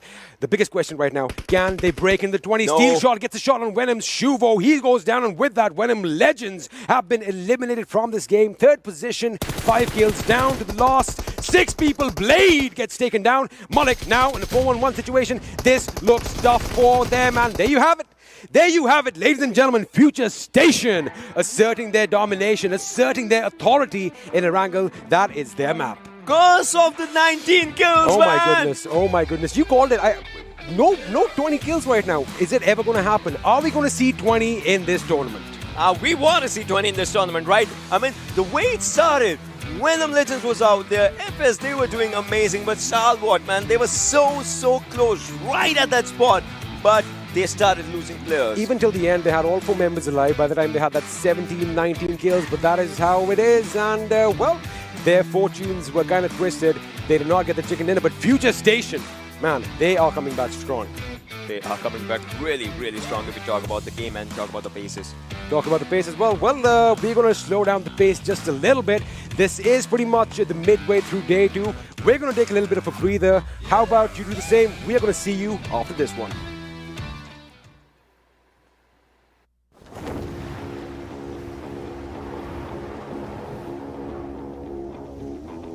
Mountain Dew? Squads. There's loot on the horizon for however you find victory. For the combat chauffeurs. For those who strike from above or from below. For the experts in pan-to-pan combat. Whether you're taking a leap of faith or just aren't afraid of a close call. Fuel your path to winner chicken dinner with ice-cold Mountain Dew and with exclusive loot from Mountain Dew fuel stations. Spawning on a map near you. Welcome back once again, ladies and gentlemen, to the PUBG Mobile Pro League South Asia Season 2. My name is Super Johnny, being joined by Shadow and Fixes on the analyst desk. And what an amazing game number 3 on the match on Erangel. But I have to mention this. I have to mention the elephant in the room, ladies and gentlemen. No 20 kills even this time. Yes, definitely no 20 kills this time. And like yesterday, the team that will be sitting out was PN Crew, had 19 kills. And the same thing is happening again. FutureStation with amazing 19 kills. Well, you did say, FutureStation, where were you? And now I must say, this is what all they were grinding for, they were priming for, they were just there. But talk about the circles, how they were all going around. Initially, we thought it would be a rune circle. Then we saw that curveball going all the way up Everest. And then FutureStation were at the tippity top alongside A1 Esports. And they had to calm down, and it was a kind of a Mexican standoff in the end. But Stalwarts, I must say, they kind of messed it up. Malik was looking kind of elsewhere during the last fight. Well, if we're talking about Stalwart, I think we are going to have to talk about the MVP of this match as well, because I'm pretty sure it's going to be one of the lads from that team. And yes, it is Blade from Stalwart Esports. 1165 damage, 7 kills coming in, 4 assists, ladies and gentlemen, and the survival time of 27 minutes and 24 seconds. Quite unfortunate that this team did not get the chicken dinner, and oh my, the pentagram, look at that. Almost every single category, he had the best performance in the entire server. Yes, definitely. He did have the best performance. He had the highest kills, highest damage. In fact, that damage taken is also not that high. He has already taken just 478 damage. It's not that high that we have to complain about. I mean, it's not that high, but still, this man had an amazing run. And I'm pretty sure if we're going to look at the top players from this match, his teammates are going to be there. Apart from Kashuf, who got taken out early in a skirmish with the players from Team Bablu, all the players of Stalwart, all the other 3 players of Stalwart had the game of their life this time. And yes, the top 3. The Stalwarts lineup is going to be there. Blade followed by Morte and Malik. Morte would have gone even further had he not ignored the players of Venom Legends and just been caught completely off guard. Yeah, of course. I have to completely agree on that one, because when Venom Legends were alive, that was kind of a Mexican standoff like I mentioned. Morte just kind of peaked being on the low ridge, and he was punished. But the journey of Stalwart Esports in this entire game, I must say, they made their way throughout the circle. They made their way inside, fought every single squad that came in front of them, and they stood out on top. Yeah, but now it's time to have a look at the standings for this match, ladies and gentlemen. See how many points did these skills get. The team of Stalwart Esports and the teams behind them as well. I mean, we knew they were going to be on top. 12 placement points, 19 kills, 31 in total.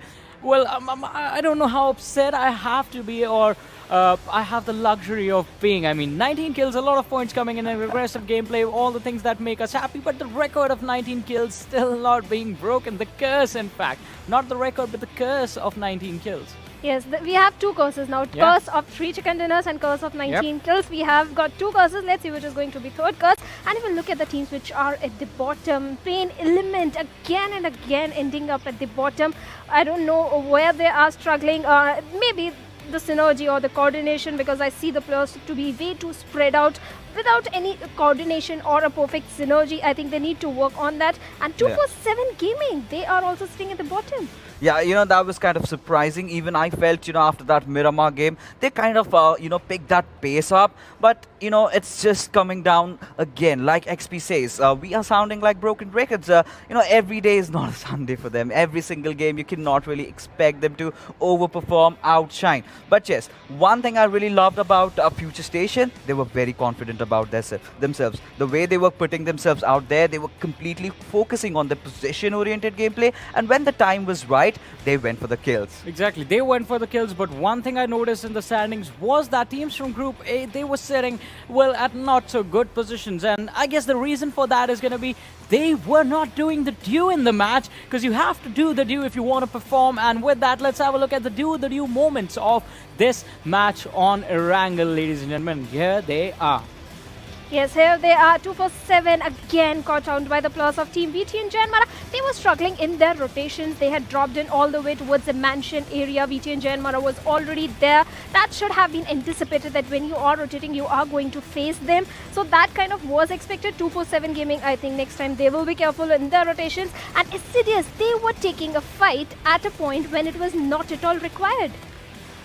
Well, I'm sorry for the delay. I was just sipping on my Mountain Dew out there while you were doing the talks. But yes, I would have loved to see. A kind of a Everest circle. That is something I did not get to see. That I was disheartened. But all these fights coming again. The circle taking, throwing curveballs after curveballs. All these teams. Team ElementriX had a very good spot. But those teams coming from behind, INES, Team DEADEYES, creating so much trouble for them. And well, Sonim was the last member surviving. He could not do much out there. But Stalwarts, being the stalwarts that they are, they finally have risen up to the occasion. And well, I just hope the remainder of the games that they have, they just play the same way. You cannot expect you get all those 19 or 20 kills, but having those 5-7 kills because you have the experience. You've been under even tougher circumstances. Yeah, exactly. You have been under certain circumstances and tougher ones as well. So you need to learn from the past experiences and then grow upon on that. And well, I am a little bit jealous of this man right here. Keeps getting free Mountain Dews for himself somehow.